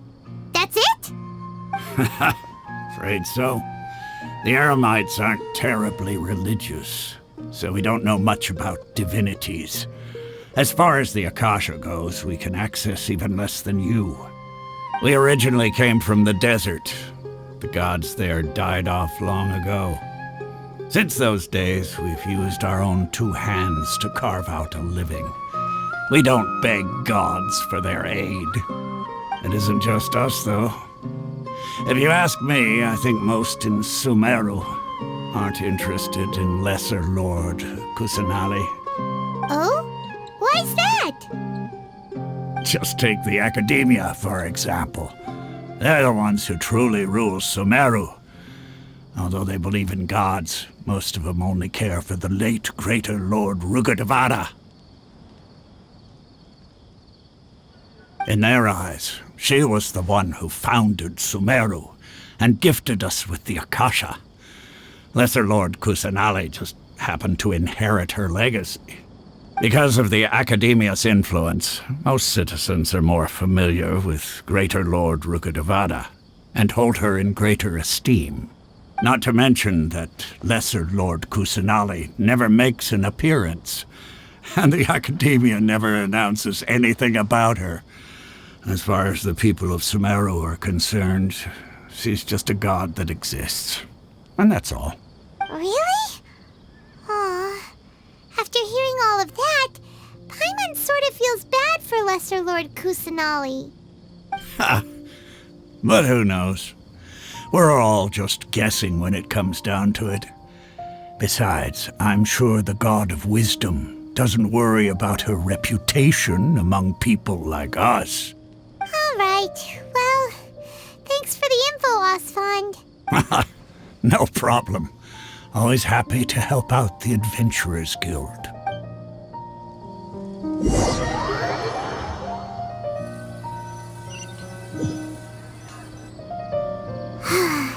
Seems Osfond was right about most people's attitudes here. Not only are they not interested in the Dendro Archon, they even say stuff like, if the Akasha doesn't think I should know, then I don't need to know about it. We've been asking for information non-stop ever since we got to Sumeru. But the harder we try, the more helpless everything seems. Isn't there at least one person in this entire city who cares about Lesser Lord Kusanali? Oh, you two are interested in Lesser Lord Kusanali? Huh? Who are you? From the sound of it, you two are Outlanders who recently arrived here. You've been asking around for information on Lesser Lord Kusanali, right? Oh, I'm sorry. I forgot to introduce myself. I'm Dunyarzad, one of Lesser Lord Kusanali's faithful followers. Whoa, really? Then do you know how we can meet with her? I'm afraid I can't help you with that. But your conversation earlier did happen to remind me of a legend about the Dendro Archon. Sure. It goes like this. Long, long ago, there was a man who heard a prophecy. It predicted that a great calamity was about to befall him. Panicked by what he heard, the man sought out the Dendro Archon in hopes that she would bless him with the wisdom to help him escape his predicament. The man journeyed across deserts and through rainforests and experienced tribulations of every kind. However, he still couldn't find any trace of the Dendro Archon. In despair, he thought, alas, the Archon has abandoned me. He then had no choice but to sorrowfully resign to his fate. Okay, and then what happened? And then, the calamity came. But to his own surprise, the man felt somehow emboldened by the trials of his journey. By relying on his own strength, he managed to overcome the adversity. At that moment, a bird perched upon his shoulder. This bird was, in fact, an avatar of the Dendro Archon. She said, Oh, Archon Seeker, do you now understand? She and her wisdom have long been found by you. Along your journey, we were in every flower and blade of grass, every ray of sparkling sun, and every breath of dancing wind. So long as you continue to think and ponder, we'll be wherever you go. Yeah, thanks for the story! Paimon feels all warm and fuzzy inside after that. In a way. It seems like this story is also one of the Dendro Archon's avatars. Dunyarzad, since you worship Lesser Lord Kusanali, can you tell us anything else about her? Of course. So did you two know that, I'm terribly sorry, but it seems something's come up now. Let's chat another day.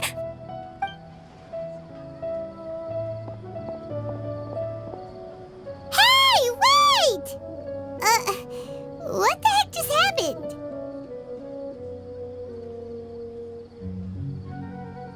It looks like they're searching for someone. Dunyarzad was acting super nervous just now. You think they're looking for her? Ugh, this stinks! We finally managed to find a lead about Lesser Lord Kusanali! We can't let them get in the way now. Let's see if we can get rid of them. Then we can catch up with Dunyar— Hey, have you two seen a brown-haired girl wearing a purple top and a long blue dress? We're looking for her. Did she have bandages wrapped around her wrists? Yes, that's her. Did you see which direction she went? Yeah, she went that way. Quick, after her!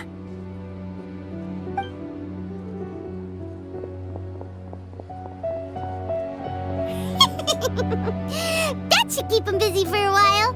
Let's hurry and find Dunyarzad.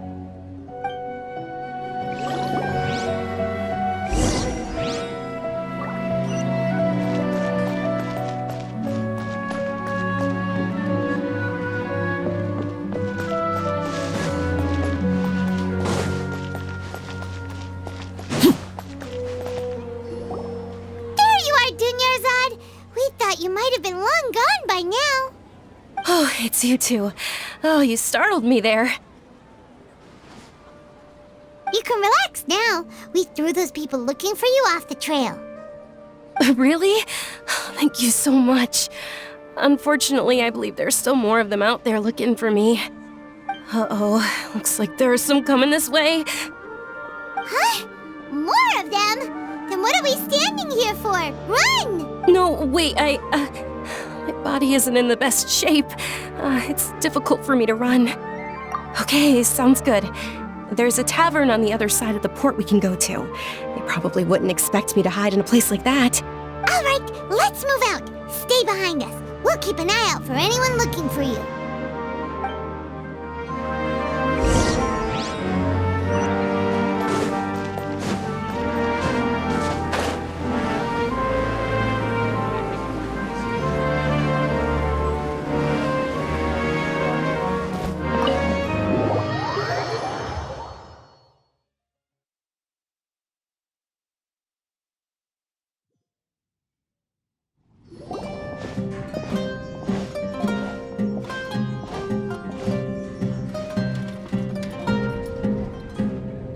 We made it. Oh, they shouldn't be able to find us now. Wait, stand down, Dia.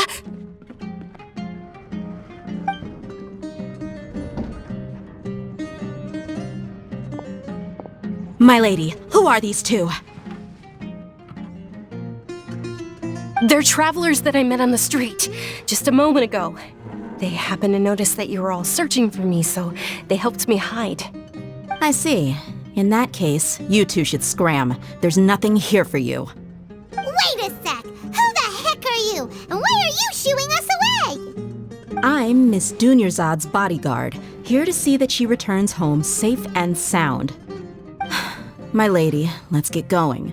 You've been gone for so long that your parents are worrying themselves sick. And if I refuse to go with you? It'd be easier for the both of us if you cooperated. But if you insist on not going, then I'll have to carry you like a sack of potatoes. Hey! Dunyarzad already said she doesn't want to go back. Why are you still pushing her?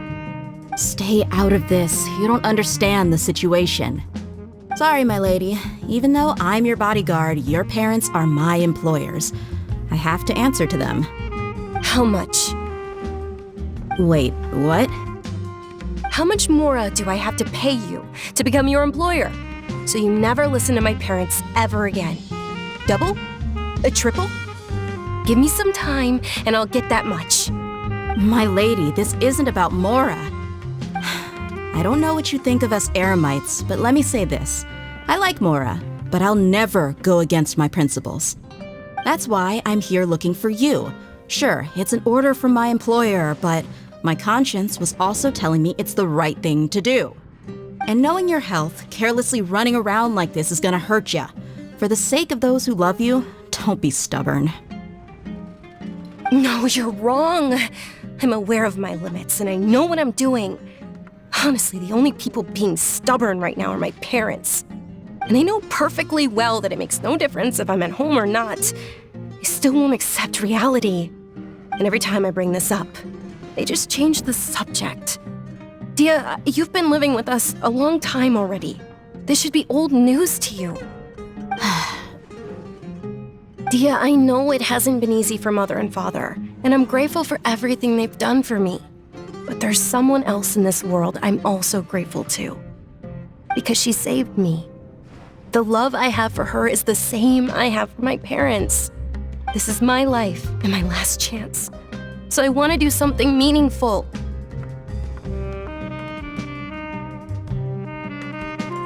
My lady, are you sure what you're doing now is meaningful?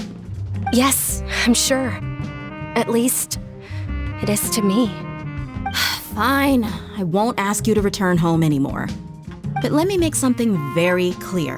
I'm only doing this because I respect your determination, not because I agree with you. Thank you, Dia. Sorry for being so rude just now. My nerves were acting up.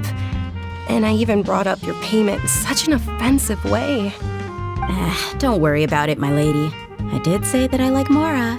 Besides, that's our next topic of conversation. Today's little excursion caused such a ruckus that every single bodyguard at the estate was deployed. It wouldn't be easy to hide things from your old man. Since this definitely won't be your last escapade, here's a little tip. You should at least make it look like your room and things are still in order when you leave. Also, you'll need someone to cover you for when you're out and about. So, I'll let you hire me, my lady. This way, everyone wins. As for the pay, let's say half of what your father pays me. We can settle the bill when we return to the estate. Okay, deal. Yay! Looks like they've reached an understanding.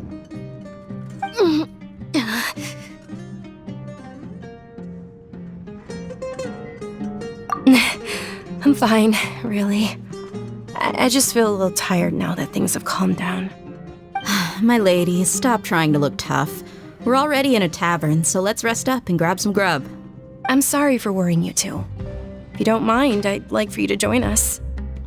Sure! After you rest up, we want to hear more about Lesser Lord Kusanali.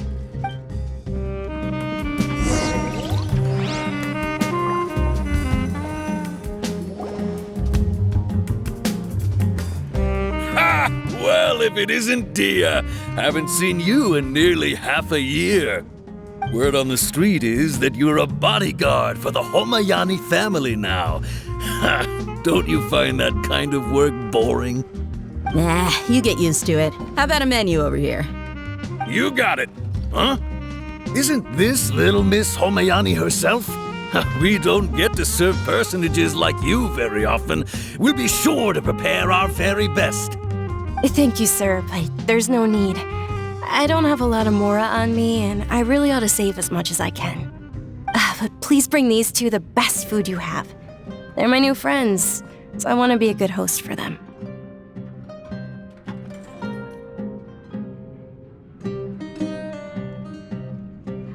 Yeah! We're already super grateful for everything you told us about Lesser Lord Kusanali. How about our charcoal-baked Agelenach cakes? They're our signature snack, and they run cheap. Look, Other customers over there are eating some now. They look kind of burnt and dry. Paimon will pass.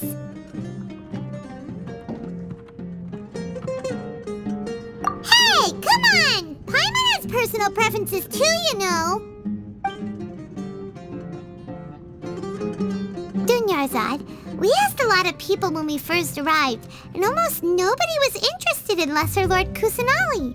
So, what made you want to follow her? Well, remember when you asked me if I knew how to meet the Dendro Archon? Even though I don't know how, I think I've actually seen her before. Huh? Really? Yes, it was when I was a child. At the time, my illness had kept me bedridden for the better part of a year. I was stuck inside and couldn't make any friends, and my parents did their best to find treatments for me. But even then, the Akasha didn't have any helpful information. My younger self no longer had any hopes or dreams. One flare-up was so bad that I was in a semi-conscious state for several days. Then one night, I woke up alone in my room. I was terrified. My body was paralyzed. Even if I cried, there was no sound. At that moment, an ethereal voice spoke in my mind. Dunyarzad, don't be scared. You don't have to cry. Dunyarzad, don't be scared. You don't have to cry. Who are you? How do you know my name? How do I explain this? You might not be able to understand, but actually, I know everything about you.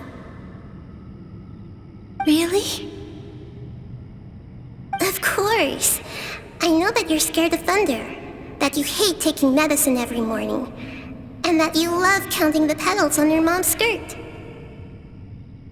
Wow, you really do know everything. Dunyarzad, is there anything you want? Want? Not really. I can't go anywhere or do anything. Huh? But aren't you a child? All children have wishes. Tell me what you want, and maybe I can make it happen. But can you make my illness go away? Oh. I'm sorry, but I'm not powerful enough to do that right now. Then, can you be my friend?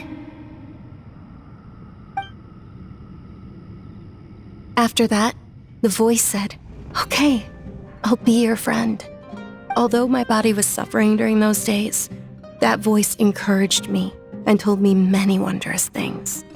Beyond my window was the flourishing Sumeru city. Beyond the city was a lush rainforest. And beyond that was the wall of Samiel, deserts, and all of Tevat. Once I finally made it through that bout of illness, I couldn't hear that voice anymore. I told my mother about it, but she said that I must have been dreaming. But I know that that voice wasn't a figment of my imagination. Before that, I had never heard of Tevat. Yes, for sure.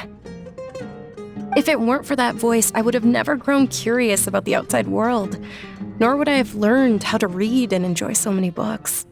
That voice sparked a desire for wisdom. It had to have been the Dendro Archon. I've been hoping for a chance to repay her kindness. In fact, I was running around today to help prepare the Sub-Zerus festival for her. What's the Sub-Zerus festival? It's Lesser Lord Kusanali's birthday, which was the day that she was found by the sages. It's actually an old holiday that originally celebrated Greater Lord Rukkhadevata's birthday. When she passed away, the holiday eventually became a celebration of the Lesser Lord's birthday. I heard everyone was overjoyed when they welcomed her back to Sumeru. In those days, the festival was a huge deal. But because of the Academia's influence, people have gradually lost interest in the festival. The Academia actively participates in Sumeru's many holidays dedicated to Greater Lord Rukkhadevata. But when it comes to the Sub-Zerus festival, forget any funding. They practically act like it doesn't exist. Maybe they see Lesser Lord Kusanali's birth as confirmation of Greater Lord Rukkhadevata's death, so they're reluctant to celebrate it. Aw, but that's awful. It is. It's absolutely terrible. Sure, the Greater Lord founded Sumeru, but hasn't Lesser Lord Kusanali been the one quietly protecting us for the past few hundred years? Just remember that we're still out in public. Don't get too carried away now. I know that people over by the Grand Bazaar still hold the Sub-Zero's festival to this day, but I hadn't met any of them before, so I was never able to contribute. But recently, I made a friend there who also follows Lesser Lord Kusanali. I gave her my savings because I want her to throw a wonderful festival this year. That's the least I could do for Lesser Lord Kusanali. Hold on, my lady, does this friend happen to be Nilu, the one who sends flowers to the estate? Yes, that's her. I saw her leaving the other day with a nervous look on her face. It seemed like she was hiding something in her arms. Did you give her something? Yes. Initially, I didn't have much Mora prepared, so I had Nilu sell one of my skirts. I've agreed with Nilu to meet up at the Grand Bazaar today and see how things are coming along. Dia, would you accompany me? Sure. That's quite the trip, though. I'll carry you. No, that would be too much, even for you. You might as well just accept the lift. If I let you walk, who knows how long it'll take us. And if anything happens to you, then I'd really never hear the end of it from your father. But of course. Nilu will be thrilled to hear there are more people interested in Lesser Lord Kusanali.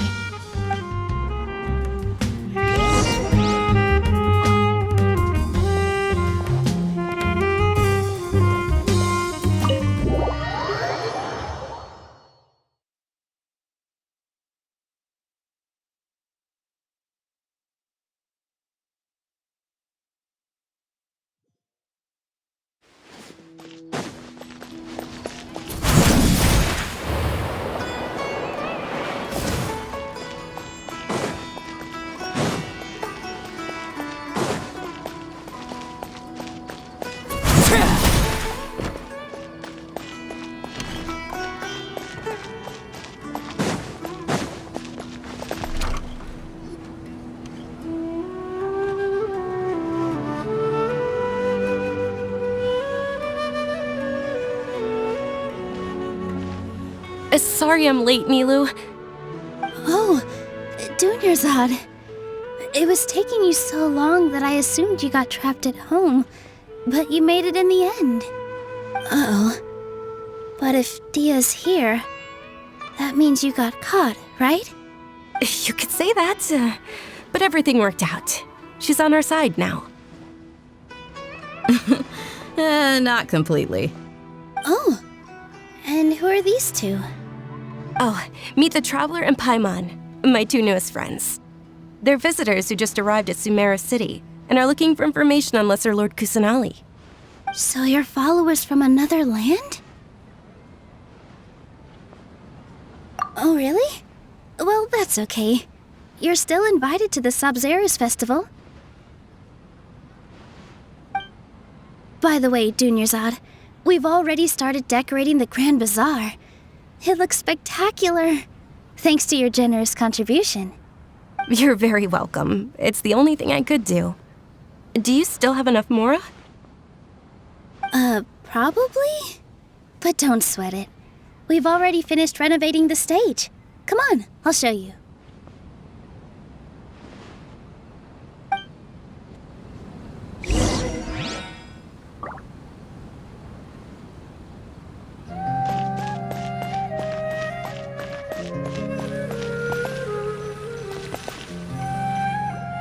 Wow! This place is amazing! Not bad. Last time I was here, the stairs were full of holes. The stairs were nothing. A little while ago, we discovered that the tree above the stage had a huge chunk of bark ready to fall off. Mr. Zubair was worried sick. We reported it to the academia many times, but they never sent anyone to deal with it. We didn't want anything bad happening, so we were going to cancel all the stage performances. Oh, probably because it was the theater asking. The academia looks down on performers like us. They probably think it would be best if the theater closed down completely. We can't let that happen, though. Not only would everyone involved in the theater go hungry, but then we wouldn't be able to hold the Sub-Zero's festival anymore. Thank the Dendro Archon for Dunyarzad. But the more she gave us, we hired someone to patch up the tree, and we also gave the stage a much-needed makeover. The stage is going to be even prettier when it's festival time. I can't wait for you to see it. And I can't wait to see you on the stage. You've been practicing so long already. It's almost time for your dream to become reality. It's our dream. I'll do my best for the two of us. Nilou, what are you gonna be doing at the festival? She'll be dancing the dance of Sub-Zeros, the most important performance at the Sub-Zeros festival. Dunyarzad, have you told him the origin of this holiday? I only told them about the Greater Lord and Lesser Lord so far. Okay, then I'll tell you two about how this holiday came to be. According to legend, the Sub-Zeros festival was originally the Goddess of Flowers' birthday celebration for the Greater Lord. A long, long time ago, on one of Greater Lord Rukkhadevata's birthdays, her friends threw her a celebratory banquet. Some of the gods got drunk. One started playing music, and the Greater Lord started singing, so the Goddess of Flowers began to dance. As she danced upon the grass, countless beautiful parisaras began to bloom wherever she stepped. Those brilliant purple flowers became her dazzling stage. All the gods clamored, "Oh, if only time could stop at this very moment." Of course they did. When people mention the gods, they always think of the Archon War. But Sumeru's gods also had happy times. Although they aren't around anymore, they're preserved in our tradition of dance. This outfit I'm wearing is apparently based on how the Goddess of Flowers looked. Though we're just tiny people compared to the divine, we still have to do our best to make sure that the birthday girl feels loved on her special day. Nilou, you of all people will definitely be able to convey our well wishes to the Dendro Archon. I also noticed that you went the extra mile and scattered parisaras around the stage. They symbolize the Goddess of Flowers, after all. It's just a shame that all the real parisaras went extinct after her death. Yeah. The Greater Lord brought forth parisaras in memory of the Goddess of Flowers, but she ultimately could never truly replicate that beautiful purple. Thinking about the Goddess of Flowers dance makes me wish I could have seen it. If my stage were anything like that, I'd be thrilled if I had just 2 real parisaras on the stage. So, Traveler and Paimon, what do you think? Interested in the Sub-Zeros festival? Will you two be coming? All of Lesser Lord Kusanali's followers will be there for her birthday. It'll be a good opportunity for you to learn more about her. Ooh, Paimon thinks that's a great idea!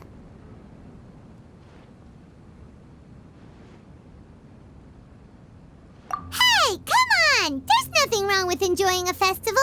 Besides, it's Lesser Lord Kusanali's birthday. She'll be happy to have more people who are celebrating it. So how about we all attend the Sub-Zeros festival together? Dunyarzad, let me show you which stage decorations we've picked out so far.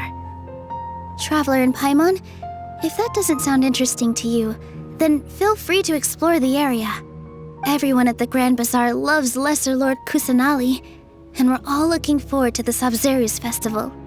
In that case, we'll take a look around.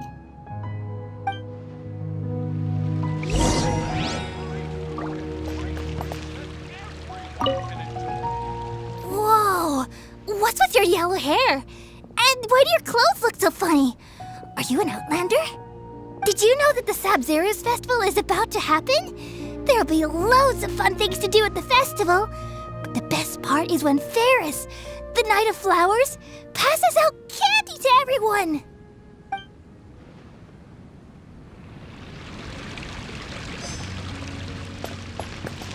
Huh. Revamping the stage for the festival couldn't have been easy, that's for sure. I bet this year's festival will be one to remember. I don't know much about the Grand Bazaar, but I do know that the residents here have a penchant for song and dance. 2 things that the academia doesn't particularly approve of. Oh, and the perfume sold around here is a lot better than what you'll find elsewhere. The fragrances are longer lasting and they're gentler on your skin and... I mean, that's what I've heard at least.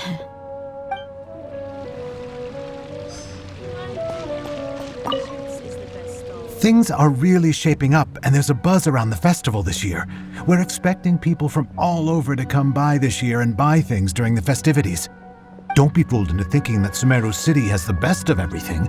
Some festival snacks are only offered here in the Grand Bazaar. And when it comes to musicians, dancers, or singers, the Grand Bazaar's got the best of the best. Sure, those folks at the academia might not like it, but what's a festival without song and dance?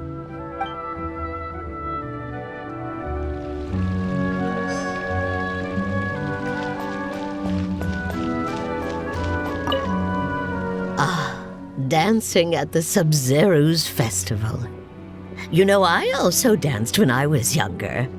As a child, I even asked my grandmother why we performed the dance for the Lesser Lord when it was originally done to honor the Greater Lord. My grandmother said that Greater Lord Rukkhadevata is a beloved deity and honored by all. And Lesser Lord Kusanali is too. If the goddess of flowers ever knew Lesser Lord Kusanali, then she would certainly have wished to be her friend and hold celebrations for her too. The Sub-Zero's festival has been losing its appeal over the years. That is, until a wealthy benefactor stepped in this year and brought the festival back to life. I heard she forked out a lot of mora to make it all happen.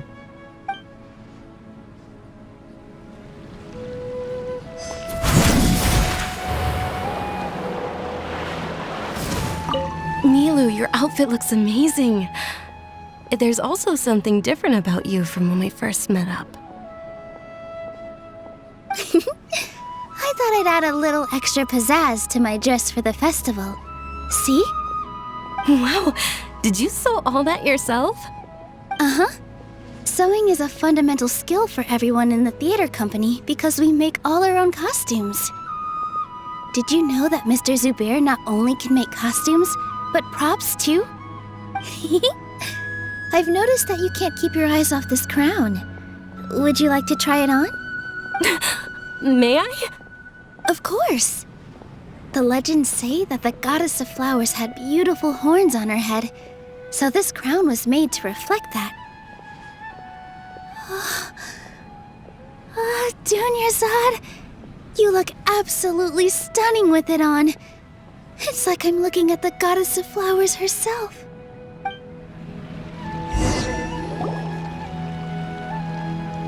Hey! Is that who Paimon thinks it is? It looks like Catherine.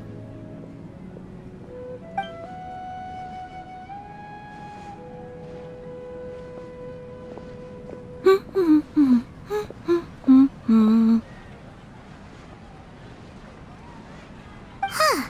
Come to think of it, Paimon's only ever seen her behind the counter at the Adventurers Guild. This is the first time we've ever seen her taking a break. Hey, Catherine! Oh, hey! It's the Traveler and Paimon! What's shaken? Whoa! Break time Catherine sure sounds a lot less formal than usual. Paimon was still waiting for her to say Ad Astra Abyssosk. Sure. Standing behind the counter at the Adventurers Guild doesn't require any complicated functions. But saying and doing the same old things over and over again can get pretty monotonous. Like watching the same Fontaine movie day after day. But take you two, for example. You travel across Teyvat to enrich your lives and gain new experiences. Well, we enjoy traveling across Teyvat and all that, but we're mainly looking for clues about her brother. Yes, you should keep searching. Sometimes the answers we're looking for aren't necessarily at our intended destination. Instead, they're found along the way. Huh. Haven't we heard someone say something pretty similar recently? Anyways, what brings you out here, Catherine? No, not particularly. I guess you could say that I'm loving the recent atmosphere here.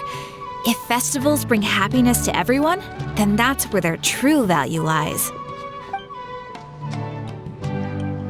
Oh, it looks like it's about time for me to be heading back now. Alright, we'll see you next time at the Adventurers Guild.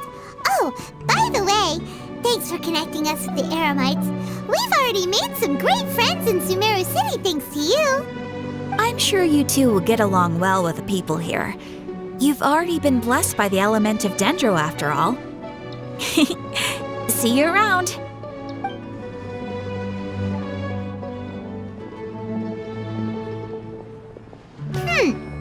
There's something really different about Catherine today. Hey, Traveler. Paimon. Oh, hey, Dia. What's going on? I've got something to tell ya. My lady knows you're looking for ways to meet Lesser Lord Kusanali, and she's been trying to come up with a way to help you. Well, I have an idea that might help. Are you serious? We'd love that! It might not necessarily pan out, so don't get your hopes up too much. I'll need to take you two somewhere and ask someone some questions. My lady is feeling a little worn out at the moment. Nilu's found a place for her to rest. After I take my lady home, let's meet in front of the Citadel of Regzar. Sounds like a plan! Let's head over to the Citadel of Regzar and wait for Dia!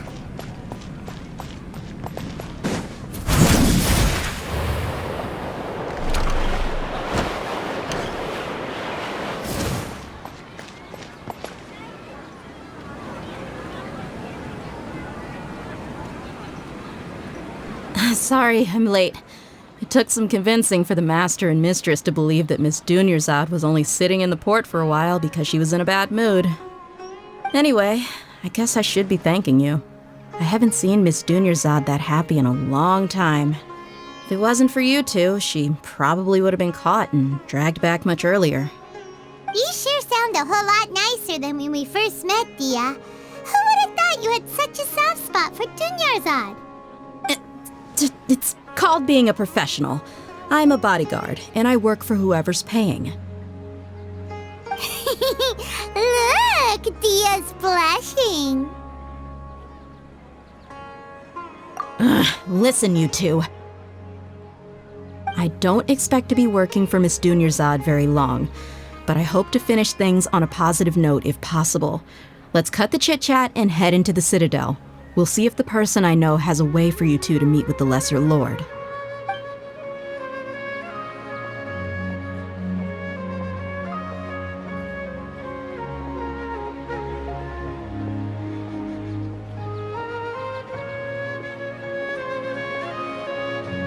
Oh, hey, Chief. Ha, Dia! What are you doing here?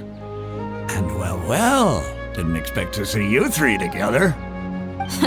I take it you all know each other already? Mm-hmm. We met this morning after the Adventurers Guild pointed us to Ozfon for more info. No kidding. Huh.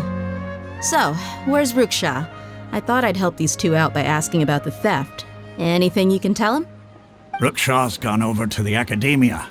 The Grand Sage recently ordered Sumeru City to begin bolstering its defenses, so people from all over have been called back to the city. Since you've already mentioned the theft, I suppose I might as well tell him what we know. Appreciate it, Chief. Theft? Sorry, what the heck are you guys talking about?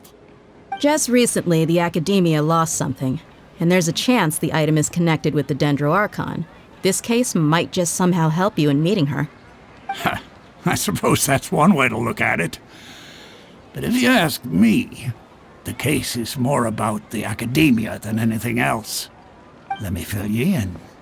the Academia recently sent a convoy to pick up an important package from Aru village. Word got out, and the convoy was robbed on its way back. The Grand Sage took the whole matter very seriously.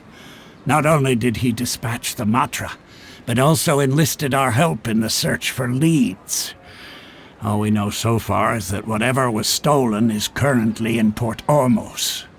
You two have heard of Port Ormos, haven't you? It's the largest commercial port in all of Sumeru. You can travel there by leaving Sumeru City and heading south along the river.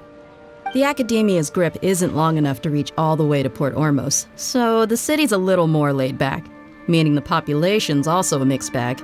You never know who you'll meet there. Apparently what was lost has a great deal to do with the Akasha, knowledge, and even the gods. I'm afraid I don't have any other details for you, though. If you're interested, maybe you could head to Port Ormos and ask around yourselves. If you want my advice, try introducing yourselves as students of the Academia once you're there. Are you serious, Chief? All the Academia students are in Sumeru City, you know. Why should they pretend to be students in Port Ormos? If you're also interested, just go there and see what happens. Count me out. I've got plenty of work to do here for the Homayani family. And take it from me, if you two really do decide to visit Port Ormos, you'd best watch your backs.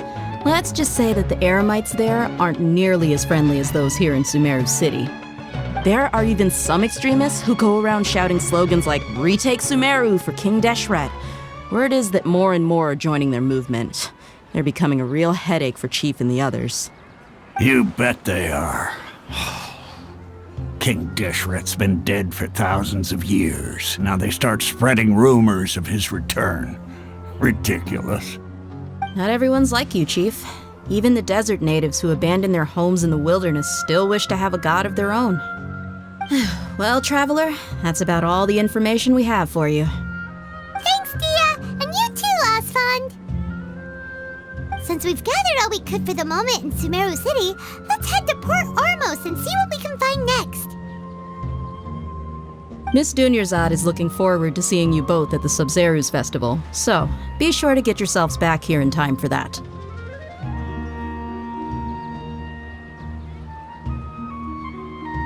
Good. Then we'll see you both at the Sub-Zerus Festival.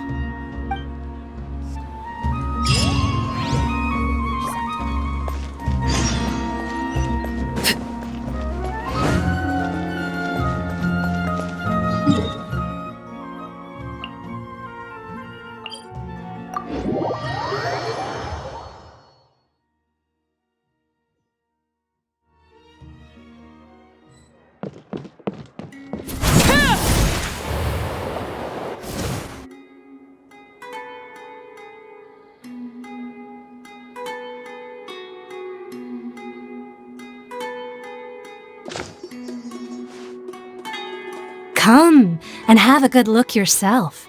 Traditional spices of the highest quality, made with pride and experience. You've got a deal. I can't thank you enough for always looking after my business. Believe me, I'm not making this up. Several Eremite mercenary groups are nearly in open conflict, but does the core of 30 care? And that's not all. Did you know that... Wow! Talk about hurly-burly! This place is busy! Guess that's only to be expected for the largest port in Sumeru. Maybe it's because of what Dia told us earlier, but Paimon can't seem to shake the feeling that there's also danger lurking in these crowds. Ooh. Let's get our bearings so we can start looking for leads. We know that whatever the Academia lost is related to the gods. But other than that, we don't have much else to go on.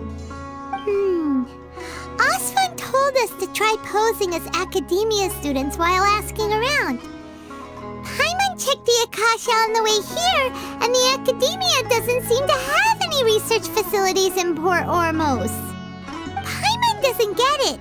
Won't we look even more suspicious going around saying we're academia students and asking about the stolen item?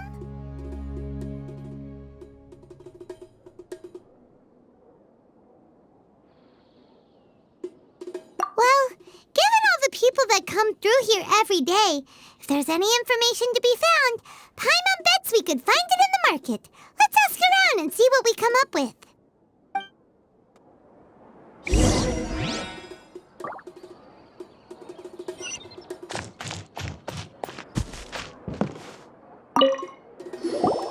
Welcome. Welcome. How can I help you too?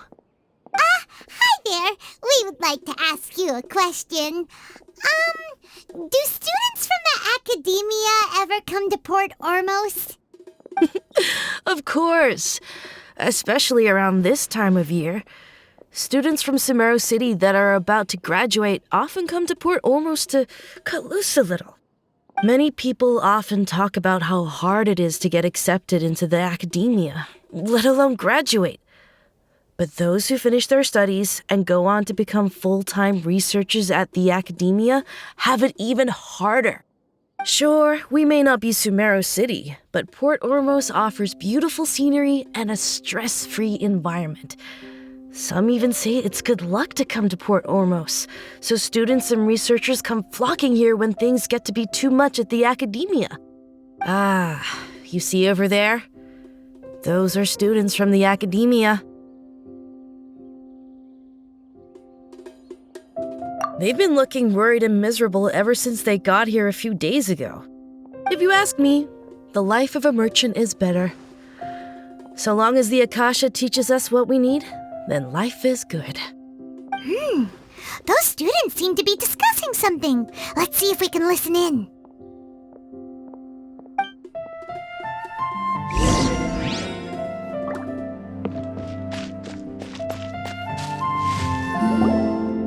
It's no good. I've tried asking around, but I haven't been able to learn anything useful. Not to mention that a bunch of scary-looking Eremite mercenaries have been posted along the streets now. There's been a lot of fighting between the different Eremite factions in Port Ormos. If we choose to move on our own, then it would be wise to steer clear of them. Especially the group that's constantly shouting some stuff about King Deshret and some resurrection. I've even heard that the Citadel of Regzar is starting to get fed up with them. What was that group called again? Ein something or other? They're called Ein El Akhmar. Today, I heard that the thing we're after might be in their possession at the moment. Wait, come again? Don't you see? Many of the Eremites in Port Ormos deal with trading this kind of thing. They're usually pretty wary of outsiders, but not so with students of the academia. It's because the kind of goods that students are looking for aren't the kind of goods that Eremites are after. As long as they know you're a student, then deals can be made. I've heard that Ein El Akhmar likes to set up shop at the Jafar Tavern.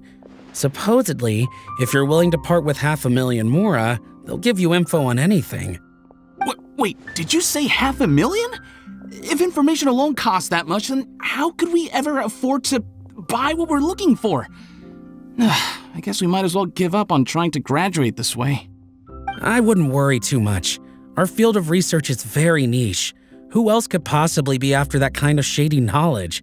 I bet it's practically worthless to anyone aside from us. Well, I guess that makes sense. Then the only thing left for us now is to find a way in.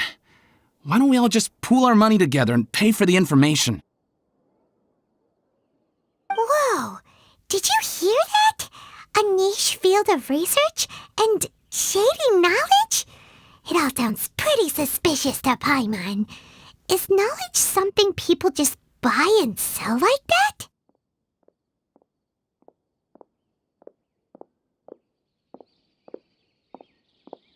So, what's your plan?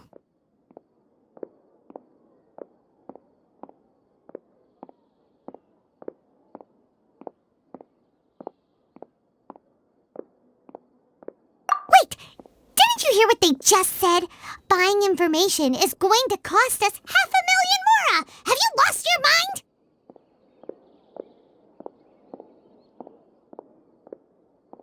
Oh, all right.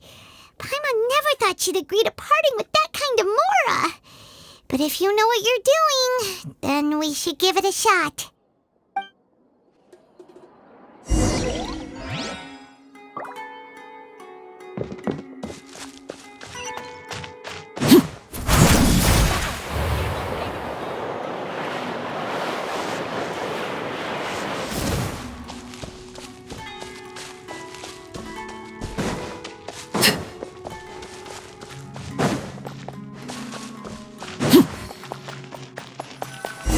place we heard those students talking about. Let's find a seat somewhere and see if... Oh, you've arrived. Please, take a seat. So, they think that they can go toe-to-toe with the boss? Huh! Once we reclaim the power of King Deshret, they'll be the first that the boss punishes. They're nothing to be afraid of. Our main rival now is the Caracal Battalion. They've also amassed a significant amount of more this time, so we mustn't underestimate them.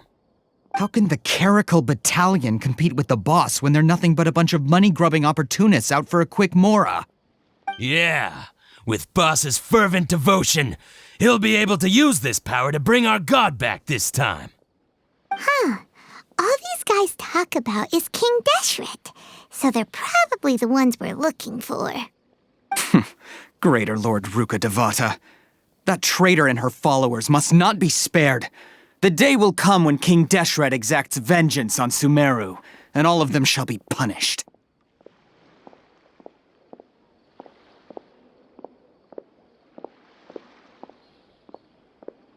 Yeah, Paimon was wondering what they meant too. We should ask about that if we get the chance later.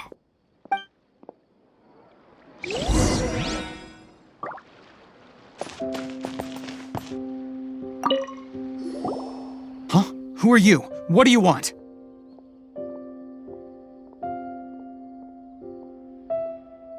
A student? Huh. What's a student from Sumeru City doing in Port Ormos? Ah, well, if it's info you want, you've come to the right place. The question is, can you afford it?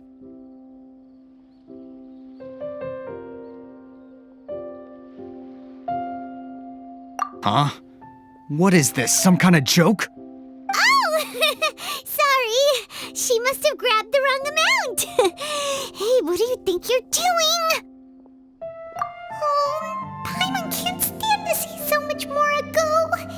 But there's no other choice right now. Here, this is the merchant's address. Whatever you're looking for, you'll find it there. Hmm? Well, what are you waiting for? Oh, that's right! We heard you mention King Deshret just now.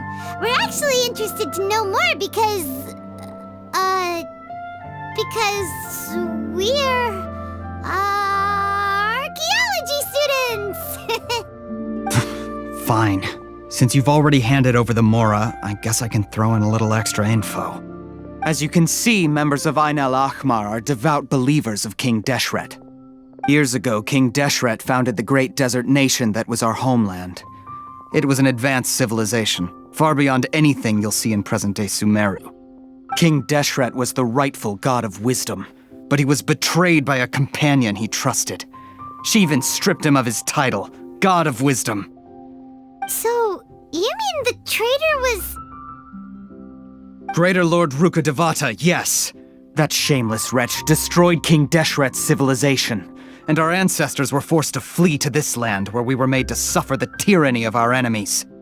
Furthermore, she conspired with the academia to cover up the truth of her actions, and create the merciful and benevolent facade for which she is now known.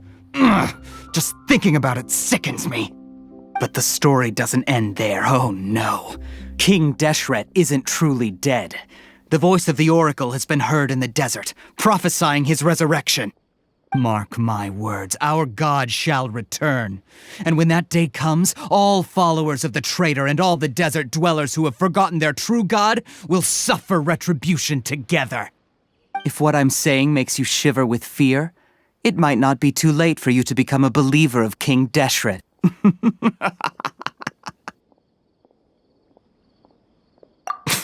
I don't have anything to say to you academia people about that. I think this conversation has reached its end. Not just yet. This man is a fraud. Huh? You again? Deranged academia lunatic. Yes, it's me again. I already warned you that if you weren't willing to sit and discuss things with me, I'd take measures to make things uncomfortable for you. Listen to me. That address he gave you is fake. Or at least, you won't find a merchant waiting for you there. This group has been boasting all around that they can provide information on a certain item as a means of luring people into their territory. Once you show up, they keep up the act until they have hard evidence that you want to purchase said item. Then they use that to squeeze you for all the more you're worth. Hey! Shut it all, Hatham! What are you playing at, trying to ruin our business like this, I told you the other day. I wish to discuss my terms with your boss. Ha! The boss made it perfectly clear that he won't negotiate with you. Yes, and in no uncertain terms. But that was then. It does not preclude him from changing his mind in the future. I'm warning you, don't push us, or this could get ugly. We don't usually get rough with people from the academia because it just complicates things.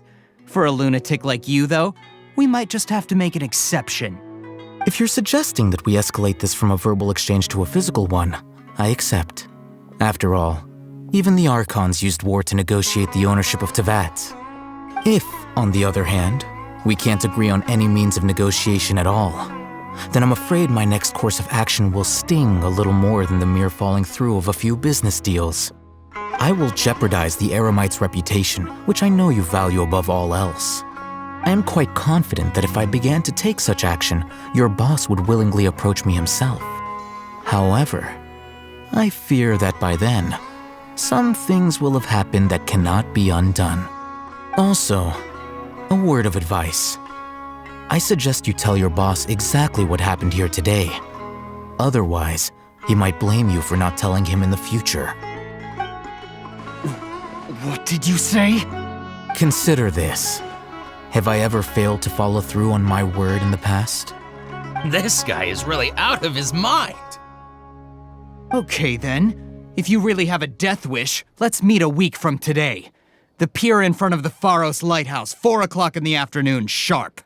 Don't expect us to hold back.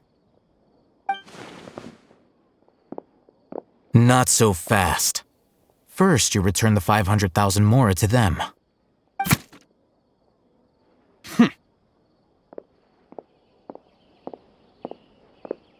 Please, I beg you, don't provoke them. We can't afford any trouble with this crowd. They haven't even paid for their food yet. Ah, Mr. Iman. There appears to be fewer staff in the restaurant recently. This wouldn't happen to be because they're all busy spreading the word to the students, would it? Well... Someone who chooses to do business with a group like that really can't afford to get so flustered the instant someone confronts them about it. Consider the meal compensation for our silence. I'd say you're getting an excellent deal. Whoa, did you see that? He not only got us our Mora back, but sent the Amorites running too. Plus, he seems to know a lot about what's going on around here. Let's catch up with him and ask some questions. He went that way! After him!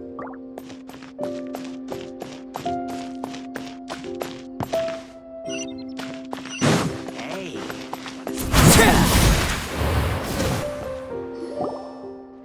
Wait up! It's Al-Hatham, right? What do you want? No need for thanks. My goal was to get to them, and you two gave me just the opportunity I needed. We're even. Oh, I advise you to keep your distance from them. Since they weren't able to make off with your Mora in the end, they might harass you again in the future. All right. Goodbye. Hold your horses! We still have something to ask you about! Since you tore through their scam right in front of them, you must know the real story about certain something, no? Who exactly are you two? And why are you inquiring about that? A student. Right. Look, you should know that those thugs conducting business with you had nothing to do with your lie.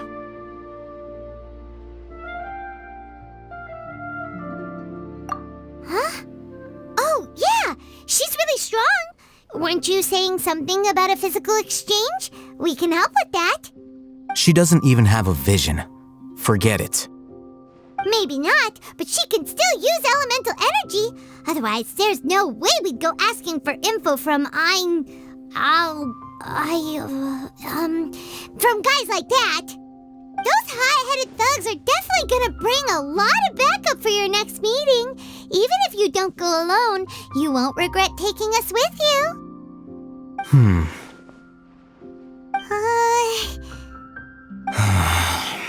All right, I accept. Got a pen and paper? If you're searching for someone who sells that kind of merchandise, I'll give you one of their addresses, and you can try your luck. We'll reconvene at the appointed time by the pier. It doesn't matter if you show up or not. So, since you were happy to give us this merchant's information, does that mean you can tell us exactly what we're after? You were willing to part with 500,000 mora for something and you didn't even know what it was? Okay. Well, if you truly are as skilled as you claim, then you can beat the answer out of them when they become hostile. Look, if you've been making inquiries, then you have to know something by now. Tell me what you know so far, so I don't waste time repeating information. We know it's connected to the academia somehow, and that not only do the Eremites deal in it, but some students want to get a hold of it too. You know almost everything there is to know, but you're unable to compile this information because you've never seen the object before. This is what you've been looking for. Huh? Paimon can't tell what it is. It looks like some kind of ornament. This is a knowledge capsule. To put it simply, it's a vessel that can store a fixed quantity of canned knowledge. It's like a miniature Akasha. Anyone who links it to their personal Akasha terminal instantly becomes privy to its contents. Correct. Anyone. Unlike the Akasha, which heavily regulates who can access what information, knowledge capsules confer their contents without any requisites. That's amazing! It's essentially a convenient and harmless vestibule for knowledge. Unfortunately, it's illegal in Sumeru to privately possess or trade them. They were created as a means for scholars to transfer knowledge gained from Irminsul into the Akasha, and are intended to be destroyed immediately after use. But despite strict regulations, some of these knowledge capsules will always escape destruction. After all, there will always be those in this world who are dissatisfied with life as designed for them by the Akasha and wish to change their fate. Over the past century, a wide variety of canned knowledge has been leaked from the academia. Now, in Port Ormos, the valuable ones are a means to mora for the Eremites. Meanwhile, those which the Eremites deem to be useless to them occasionally prove useful to the common citizens and hapless academia students. Well, I think that about sums it up.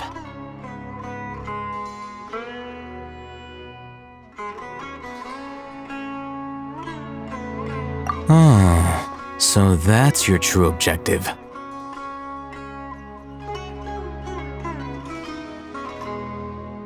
With our current arrangement, I don't believe I can offer an answer.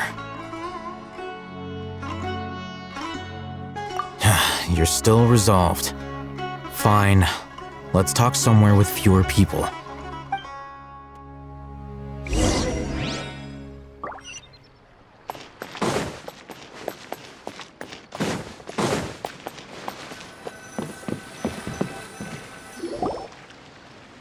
Let's continue our conversation here. If you wish to learn more about the knowledge capsule that the Academia lost, then you must help me with something. I need you to find someone named Dory, a traveling merchant. Unlike the peddlers who hawk inferior knowledge capsules, she often has quality goods in stock. Some say that as long as there is profit to be made, there is nothing she won't dare to sell. She's guarded against people from the academia because most of her wares don't comply with academia regulations. I think she blacklisted me. I met with her informant, but it soon became clear that they had no intention of letting me get any further. Become one of Dory's customers and earn her trust. This is my condition for further collaboration. Why do you want us to meet with her? Until you complete this task, you don't have question privileges. Fine. go about doing this? You two are outlanders who haven't been here for long, so Dory should view you as safe clients. I'll give you the informant's address and their contact password. Beyond the password, though, I have no way of knowing what other tricks she might have up her sleeve. You'll have to improvise. This is kind of nerve-wracking. The true challenge begins after you meet her. She has a keen nose for Mora and a shrewd eye for wares, and she only likes customers who she deems to have good taste. I'll prepare some funds for you. Buy her highest quality wares and earn her approval. But we only just saw a knowledge capsule for the first time. We don't know how to tell which ones are good and which ones are bad. Is that something we can learn quickly? That's true. Have you two heard of elemental sight? Oh, that's a surprise. Guess I'll have to hold you in higher regard. Anyway, that ability should resolve your issue.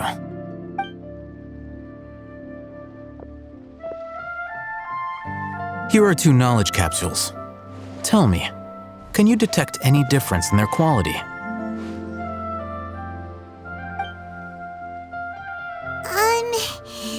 They look the same to Paimon. Try inspecting them with elemental sight.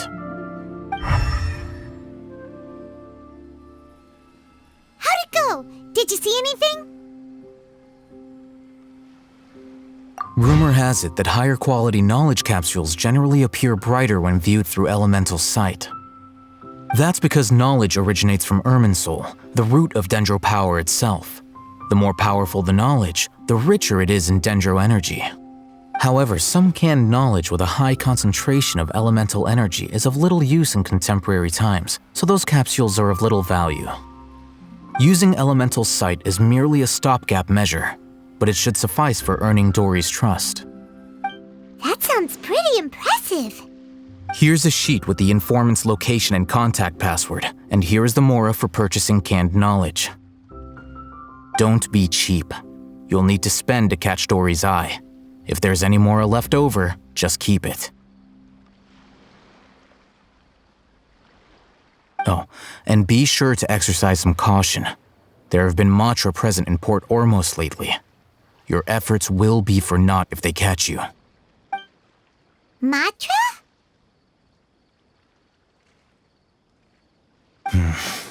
They belong to the Academia's regulatory body. They also handle cases of illegal canned knowledge transactions.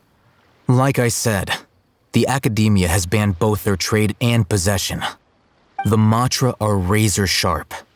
You're in for nothing good if they lock their sights onto you.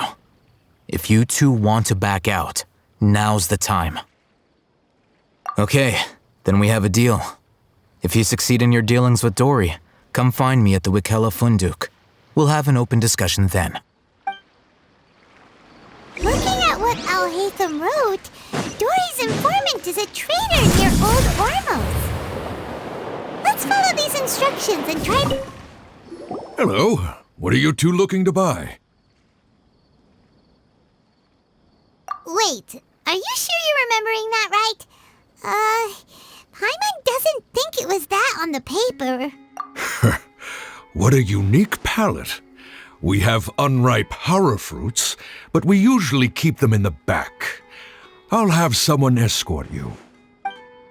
Following the paper got us past the first round. Ronak, these two want to buy unripe hara fruits.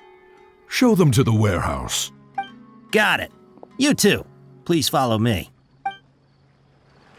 You two have a fascinating fashion sense. We haven't seen a customer wearing a Sumeru rose for quite some time. Hold on. Let me think. Sumeru rose means common merch. No, look again. We're obviously wearing morning flowers. My mistake. I do apologize. Whew. That pop quiz sure was scary. The warehouse is up ahead. Please follow me.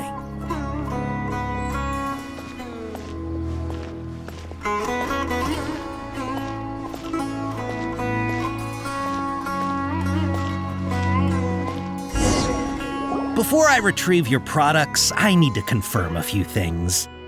Please forgive me, but we may not have sufficient stock for you today.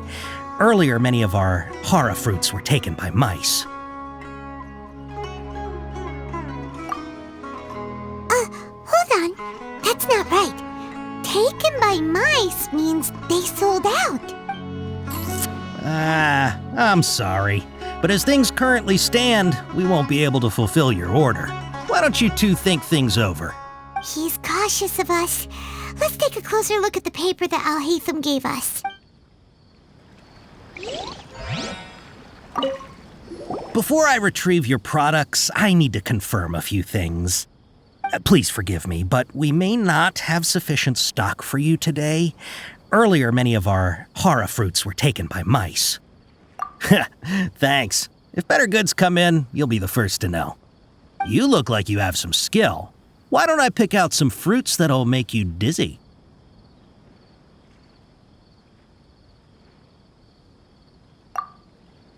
No, that's not it. The paper said that heat stroke is the answer to erudition. He's cautious of us. Let's take a closer look. Before I retrieve your products, please forgive me, but we may not have sufficient stock for you today. Earlier, many of our hara fruits were taken by mice. Thank you. Look like you have some skill. Why don't I pick out some fruits that'll make you dizzy? Yep, that's the right answer. But eating hara fruit that makes your head and ears ring sounds like a bad life decision. Would you like your hara fruits to be packaged in the Sumeru City or Port Ormos style? Wow, you two sure are generous customers. We'll be sure to package your products beautifully. Okay, everything has been confirmed. Miss Dory is waiting for you up at... Shoot, it's the Matra! Run! What? The Matra? Where? Al-Haytham said we're done for if they catch us. We gotta get out of here. We don't know this area, so let's follow that informant.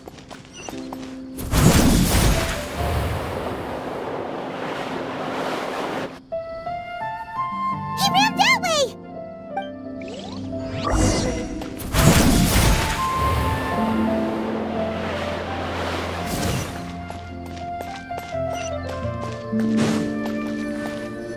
Look, he's over there!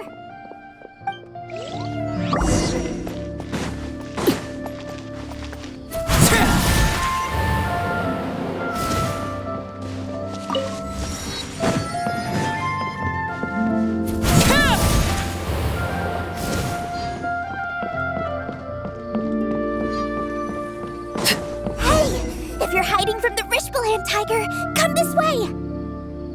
Another password! Huh? Oh. Here, over here. You can stop running now.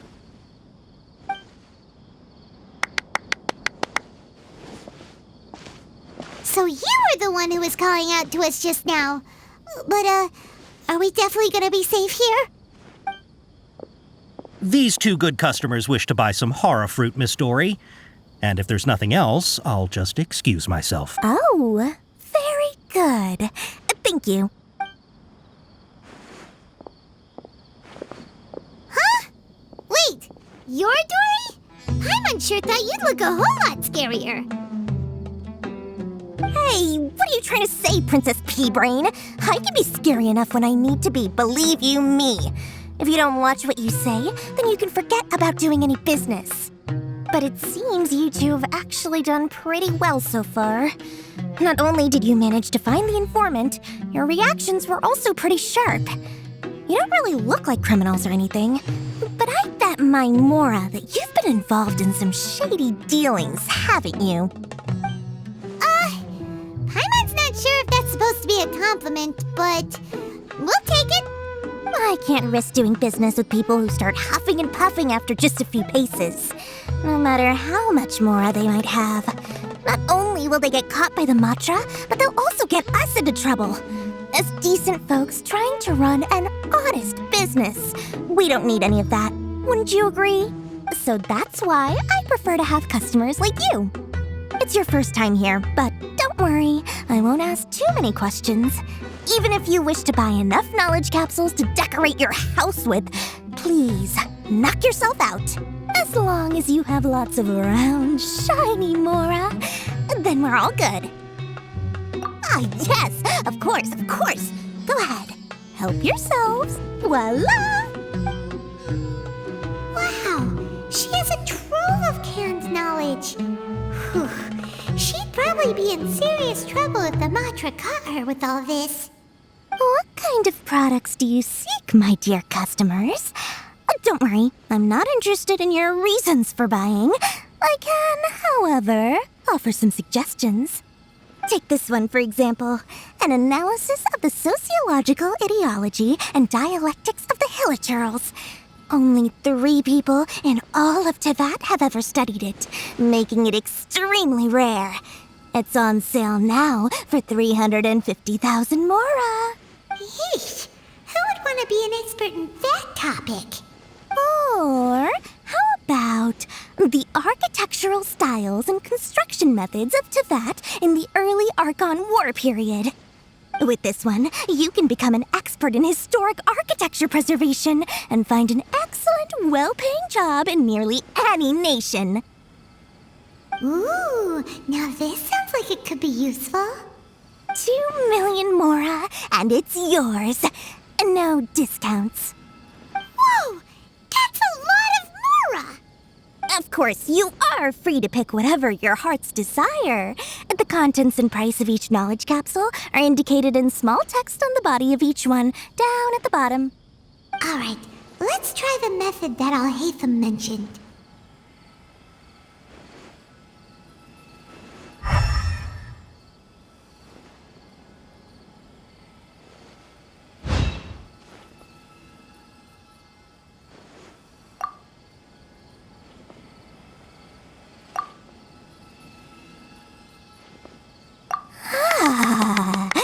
You've really got a good head on your shoulders, and quite the eye for quality. We'll take these, please and thank you.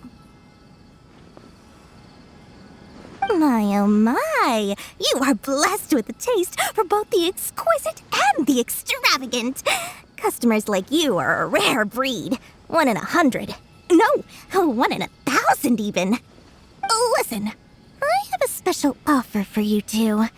If you spend just 100,000 Mora more, you can pick any knowledge capsule of your choice up to a value of 1 million Mora. Say what now? Hey, did you hear that? Spend another 100K and we get a capsule worth a whole million! But all the canned knowledge we just bought is easily worth 500,000 Mora. If we spend just a little more, we can get something worth 1 million Mora. Isn't that a fantastic deal? Think about it. We've gone to all this trouble to get this canned knowledge. And so far, everything we bought belongs to Al-Haytham. Aren't you even the least bit curious about how this whole canned knowledge thing works? We're talking instant knowledge here. Don't you want to try it yourself?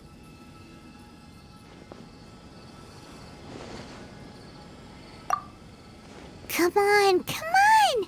We still have around 100,000 of Al-Haytham's Mora left, so let's put it to good use by finding something useful for you. Ahem, you've got a deal, Dory! We'd like to spend an extra 100,000 Mora. Excellent! Then please, select from this fine collection of canned knowledge over here. Hold on a second. Paimon thought we could choose whatever we wanted. Why can't we choose the ones from over there? Oh, but my dear customer, the knowledge capsules over here are worth 1 million Mora each. I'm sure discerning customers like yourselves will be able to find something to your liking. Please, take your time. Uh-oh, Paimon has a bad feeling about this. Let's use Elemental Sight again to check these.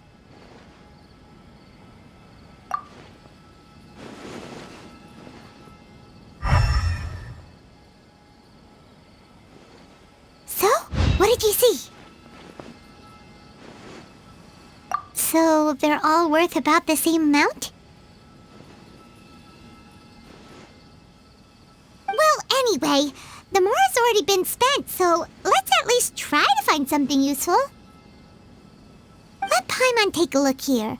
An introduction to traditional Sumeru brewing techniques, the art of growing spices, an overview of ancient runes. Oh, how about this one? Sword Fighting Techniques 8. Not sure we'd ever find volumes 1 through 7, but at least this knowledge should be useful, right? Let's go with this one. Dory, we'll take this one. All right, very good. I'm expecting some new goods in the next couple days, so be sure to check back again soon. Whether it's canned knowledge or anything else you need, bring your Mora to Dory and doors will open. Our dealings with Dory went smoothly enough. Let's head to Wakala Funduk and meet up with Alhaitham. Hopefully now he'll finally tell us about what the Academia lost.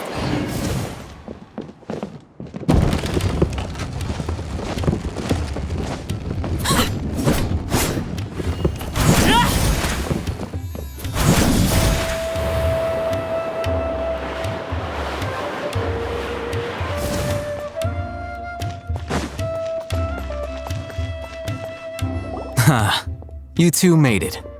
And from the looks on your faces, you were successful. Whoa, there's so many people from the Academia here. Why would you pick this place as our meetup spot? Well, Wakela Funduk is under the Academia's control, so naturally the Academia has people working here. I came to Port Ormos under the pretense of conducting official business. You're a pretty daring guy. Relax. No one here is interested in anything we say, and the Matcher won't come here. Okay now, tell me how your encounter with Dory went. Okay, we did what you asked. So, can you tell us about the knowledge capsule that the Academia lost now? Before that, I have to ask, why are you two so intent on tracking it down? You don't have to answer, of course. Yeah, she just wants to meet the God of Wisdom and ask her about something important. We've been in Sumeru for a while now, but we still haven't found a way. When we heard that the Academia had lost something that might be related to the gods, we came here in case it turned out to be our lucky break. In that case, you're on the right track. A short while ago, the Academia lost a knowledge capsule in the desert. It's supposedly a divine knowledge capsule. Use it, and you'll gain the wisdom of the gods. Wow, there's really such a thing as that? Hey, if we find it, do you think we could learn how to meet the Dendro Archon? Ooh, or even how to find your brother? I highly doubt it has any mystical properties, but it does indeed exist. And it's right here, in Port Ormos. So, where exactly? That's what we need to find out next. I won't deny that. I am investigating because I'm curious as to what the divine knowledge capsule truly is. As you know, the Eremites in Port Ormos also have their eyes on it. It is an extremely precious item. The knowledge contained within may bring great power or wealth to whoever has it in their possession. Several brigades have been vying for ownership of it as of late, but there is still no victor. My personal finances and connections cannot compete with those of the Eremites. After attempting various methods, I finally managed to reach a tentative agreement with several brigades. I agreed to forego ownership of the divine knowledge capsule in exchange for the opportunity to study it. After all, there's no harm in understanding what it is. However, there are those who are less amenable to negotiation, such as those from Ain al-Ahmar. They adamantly believe that the divine knowledge capsule contains King Deshret's power, and that he will return to this world when they obtain it. They refuse to let anyone from the Academia tarnish their deity's soul. So you kept hounding them because they refused to cooperate with you? Yes. Ain al-Ahmar isn't exactly wealthy, but its members are determined to get that capsule by any means necessary. To that end, they've resorted to many methods more foul than fair in order to amass sufficient funds. So, I've been sabotaging their business to force them into negotiating with me. The Divine Knowledge Capsule should be up for a secret auction within the next few days. Each brigade will place their own bid, and the prize will be covertly given to the winner. To ensure the capsule's security and to evade the Matra's notice, the winning brigade will not publicly disclose their victory. Unless I know whose hands the Divine Knowledge Capsule ends up in, my agreements with them will fall through. Dory is the most reliable source of information, but that avenue was previously closed to me. With you on board now, the situation is different. In other words, you wanted us to befriend Dory so you could find out where the Divine Knowledge Capsule is. Yes, you can say that. But this arrangement harms none of us. The day after tomorrow, go back to Dory and try to purchase information on the Divine Knowledge Capsule's whereabouts. If she has no information, wait 2 days and approach her again. If I get the opportunity to study the Divine Knowledge Capsule, I will relay my findings to you. Will that suffice as compensation? Okay, then we'll meet up in 2 days. Alhaitham, before you go, we actually bought a knowledge capsule for ourselves, but we're not sure how to use it. You two want to try using a knowledge capsule? Sure, I can teach you. Doing so right under the Academia's nose is a bit problematic, though. What do you say we head to the outskirts of town? I thought Sumeru would be different, but nope, everywhere's the same.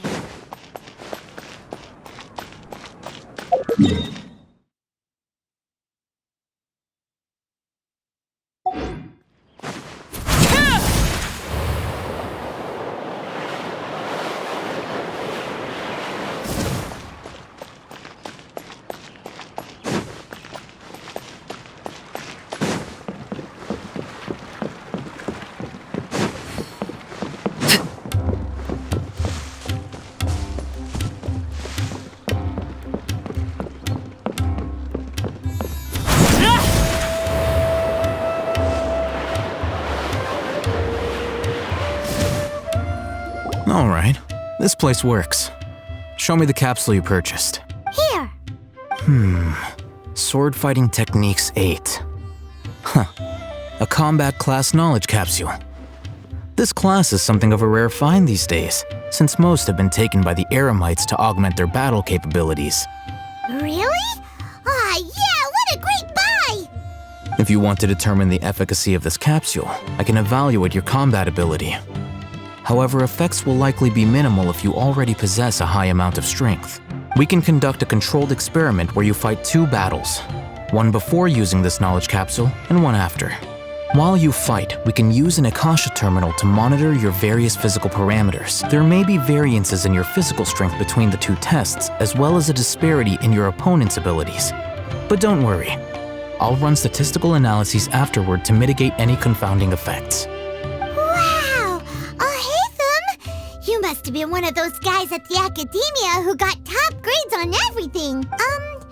Paimon's curious about something, though. You definitely weren't one of those students who needed canned knowledge to graduate from the Academia, right? So why are you risking getting caught by the Matra for this capsule? When you are unable to understand a researcher's actions, most cases can be attributed to curiosity. This is but one theory. Sounds like you're trying to avoid the question. All right, let's begin the test.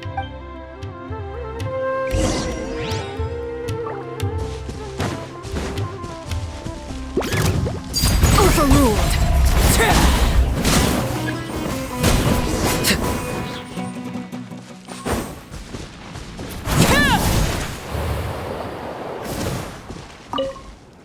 All right, I'll link your Akasha terminal to record data. The next step is to use this knowledge capsule. Hold it in your hand. I'll help you establish a connection with it so you can activate its power.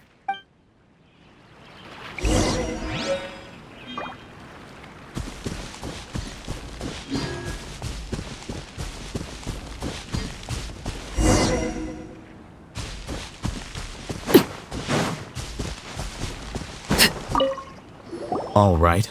I'll link your Akasha terminal to record data. The next step is to use this knowledge capsule. Hold it in your hand. I'll help you establish a connection with it so you...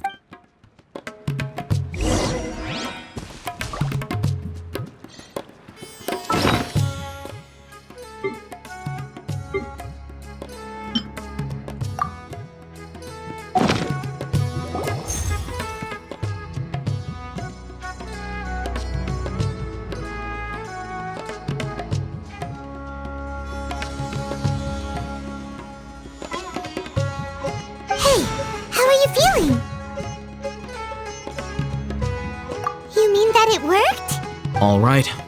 Time for round 2. Fight with the same composure as before.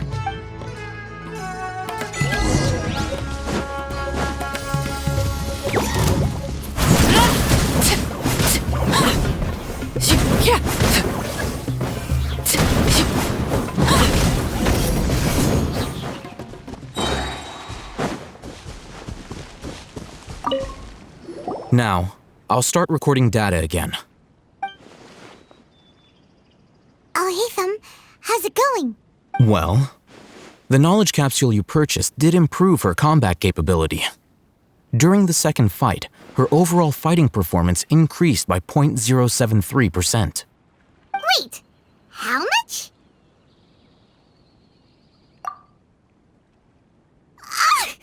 Dory's such a jerk! She totally scammed us! 1 million mora? This thing isn't worth a tenth of that amount! Of course, this could be because she is so powerful that the capsule's contents were unable to produce a substantial increase. At the very least, this test allowed me to gain more insight into you two. Our deal seems increasingly worth my investment. I'm heading back to Akela Funduk. I await your response in 2 days' time. This is Mora for when you ask Dory for information. Pay her as much as she requests.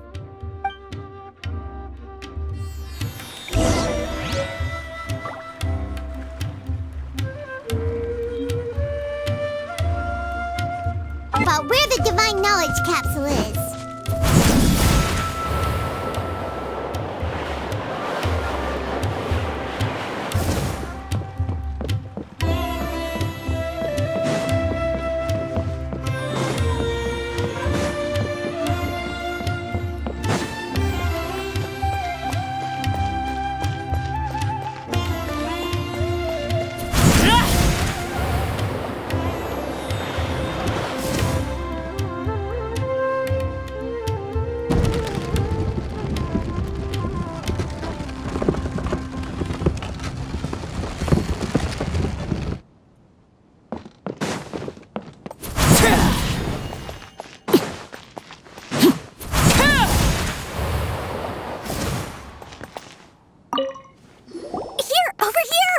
Welcome back, my loyal patrons.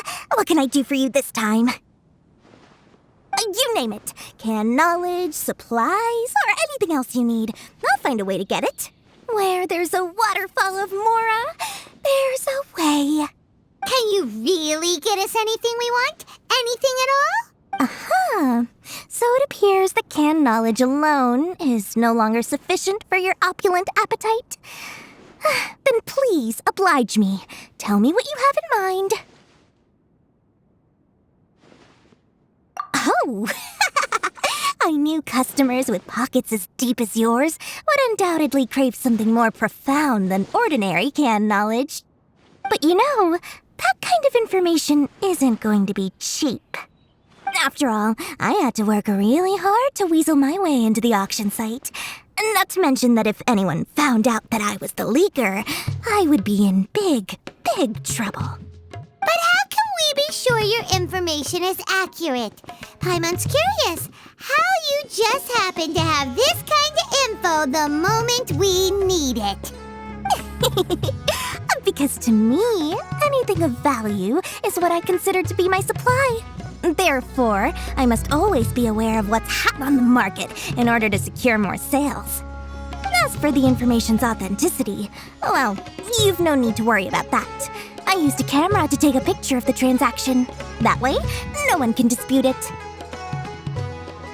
It's always a pleasure doing business with such sterling patrons. Now that you've paid in full, here's the scoop.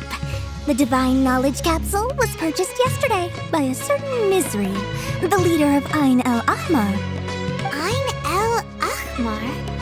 You mean the Aramites who worshipped King Deshret? Ah, so you're already familiar with them. The group has done everything in their power to obtain the Divine Knowledge Capsule. After all, they believe it contains the power of King Deshret. That Divine Knowledge Capsule is unlike any other canned knowledge I've seen before. It was glowing bright red. The capsule is clearly visible in the picture I took. You can look for yourself. Thanks for the info, Dory. Please, it's my pleasure. It's all thanks to discerning customers such as yourself. Well, we figured out where the Divine Knowledge Capsule is. It turns out it ended up in the hands of Ain el-Ahmar. Let's head back and talk to Al-Haytham. True history.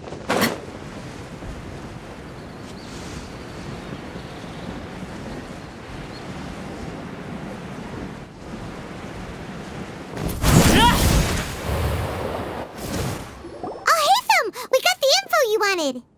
Really? All right. Let's hear it. Dory even gave us evidence to verify the intel. Have a look. Huh, look at that. Clear as day.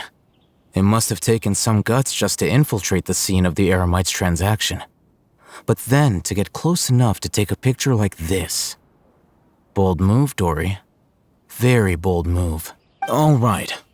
The person in this picture is indeed Misery, the leader of Ain el-Ahmar. And the glowing red capsule he's holding appears to be the Divine Knowledge Capsule. In which case, if we play our cards right, when we confront them next week, we should be able to force them to show their hand. At first, Paimon didn't get why you were provoking these Ain el-Ahmar guys. But now, it sort of makes sense. Everything's playing right into your hands. After we defeat them, we can finally have a serious talk with their boss and get them to lend us the Divine Knowledge Capsule. Thank you for your time and efforts. Take a few days off while I make some preparations. Let's meet up again on the afternoon of the arranged date, 3 o'clock sharp. See you then.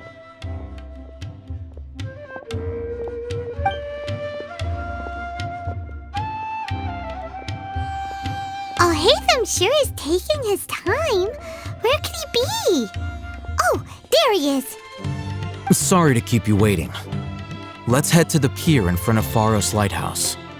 Yep, let's go.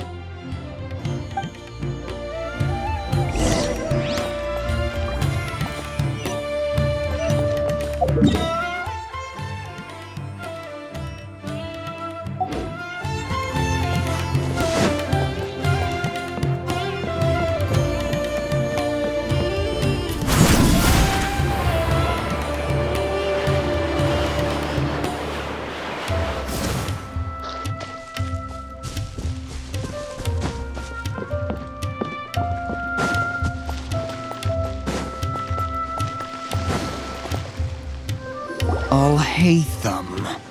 I knew you were crazy, but I didn't know you were crazy enough to actually show up.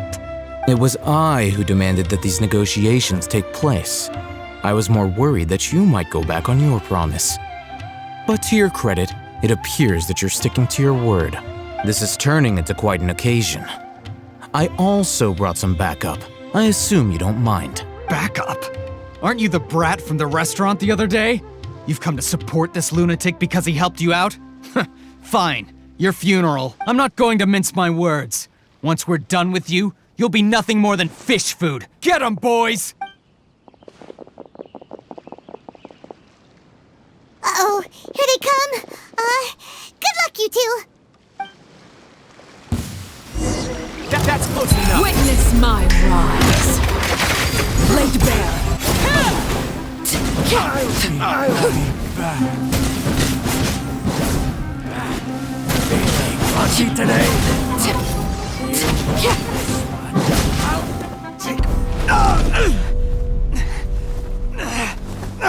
Academia scum!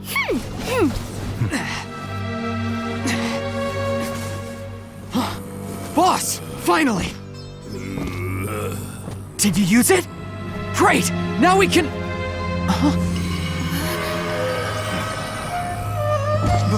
Boss? Boss!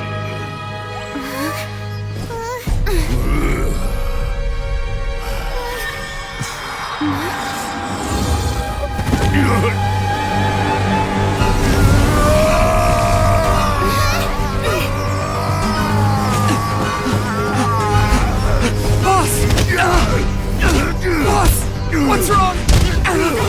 What happened to him? We have to cut his Akasha connection, now.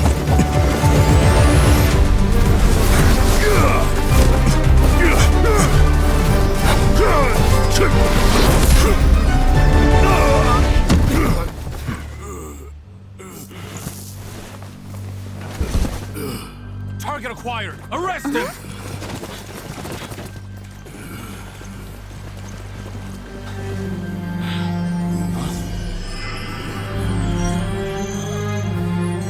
Do not impede our work. Is that understood, Al-Haytham? Of course. I was only trying to help. Take him away!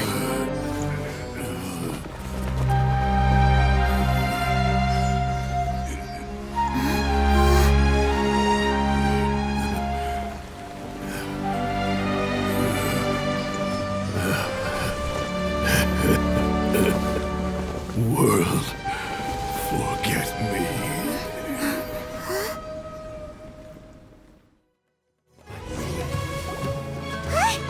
What in Tibet just happened?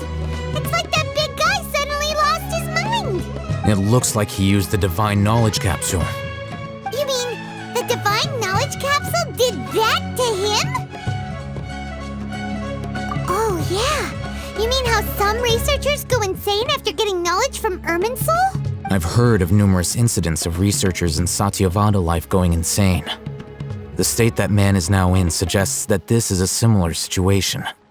This Divine Knowledge Capsule does appear to be linked to the gods, but beyond that, it doesn't seem anything like the rumors suggest. Possessing it doesn't grant you divine wisdom or power. Did you hear what he said? World, forget me. What could that possibly mean? If the mantra took him away, then that means the Academia got the Divine Knowledge Capsule back too. What a shame. We were so close. Still, Paimon didn't expect the Divine Knowledge Capsule would be so dangerous. Imagine if we tried to open it. Oh, who knows what would have happened to us? As things stand, there is no reason for me to remain in Port Ormos. I believe our collaboration has also reached its end. Oh, we were so busy trying to find the Divine Knowledge Capsule that Paimon forgot to ask you something. Since you're a member of the Academia, do you have any idea how we can go about meeting Lesser Lord Kusanali? Truthfully, I don't. Lesser Lord Kusanali appears to exist outside of Sumeru's entire administration. Most of the time, you wouldn't know she exists at all. Moreover, since the Academia possesses the Akasha, a symbol of our deity's wisdom, scholars have no reason to desire to make contact with the deity herself anyway. Everything about Lesser Lord Kusanali is such a mystery. I'm heading back to the Academia. How about you two? It's almost the day of the Sub-Zeros Festival.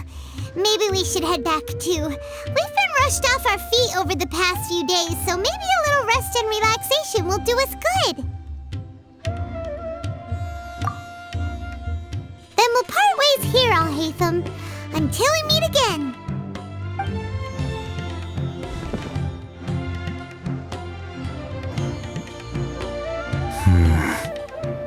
Now, do I deal with this thing first?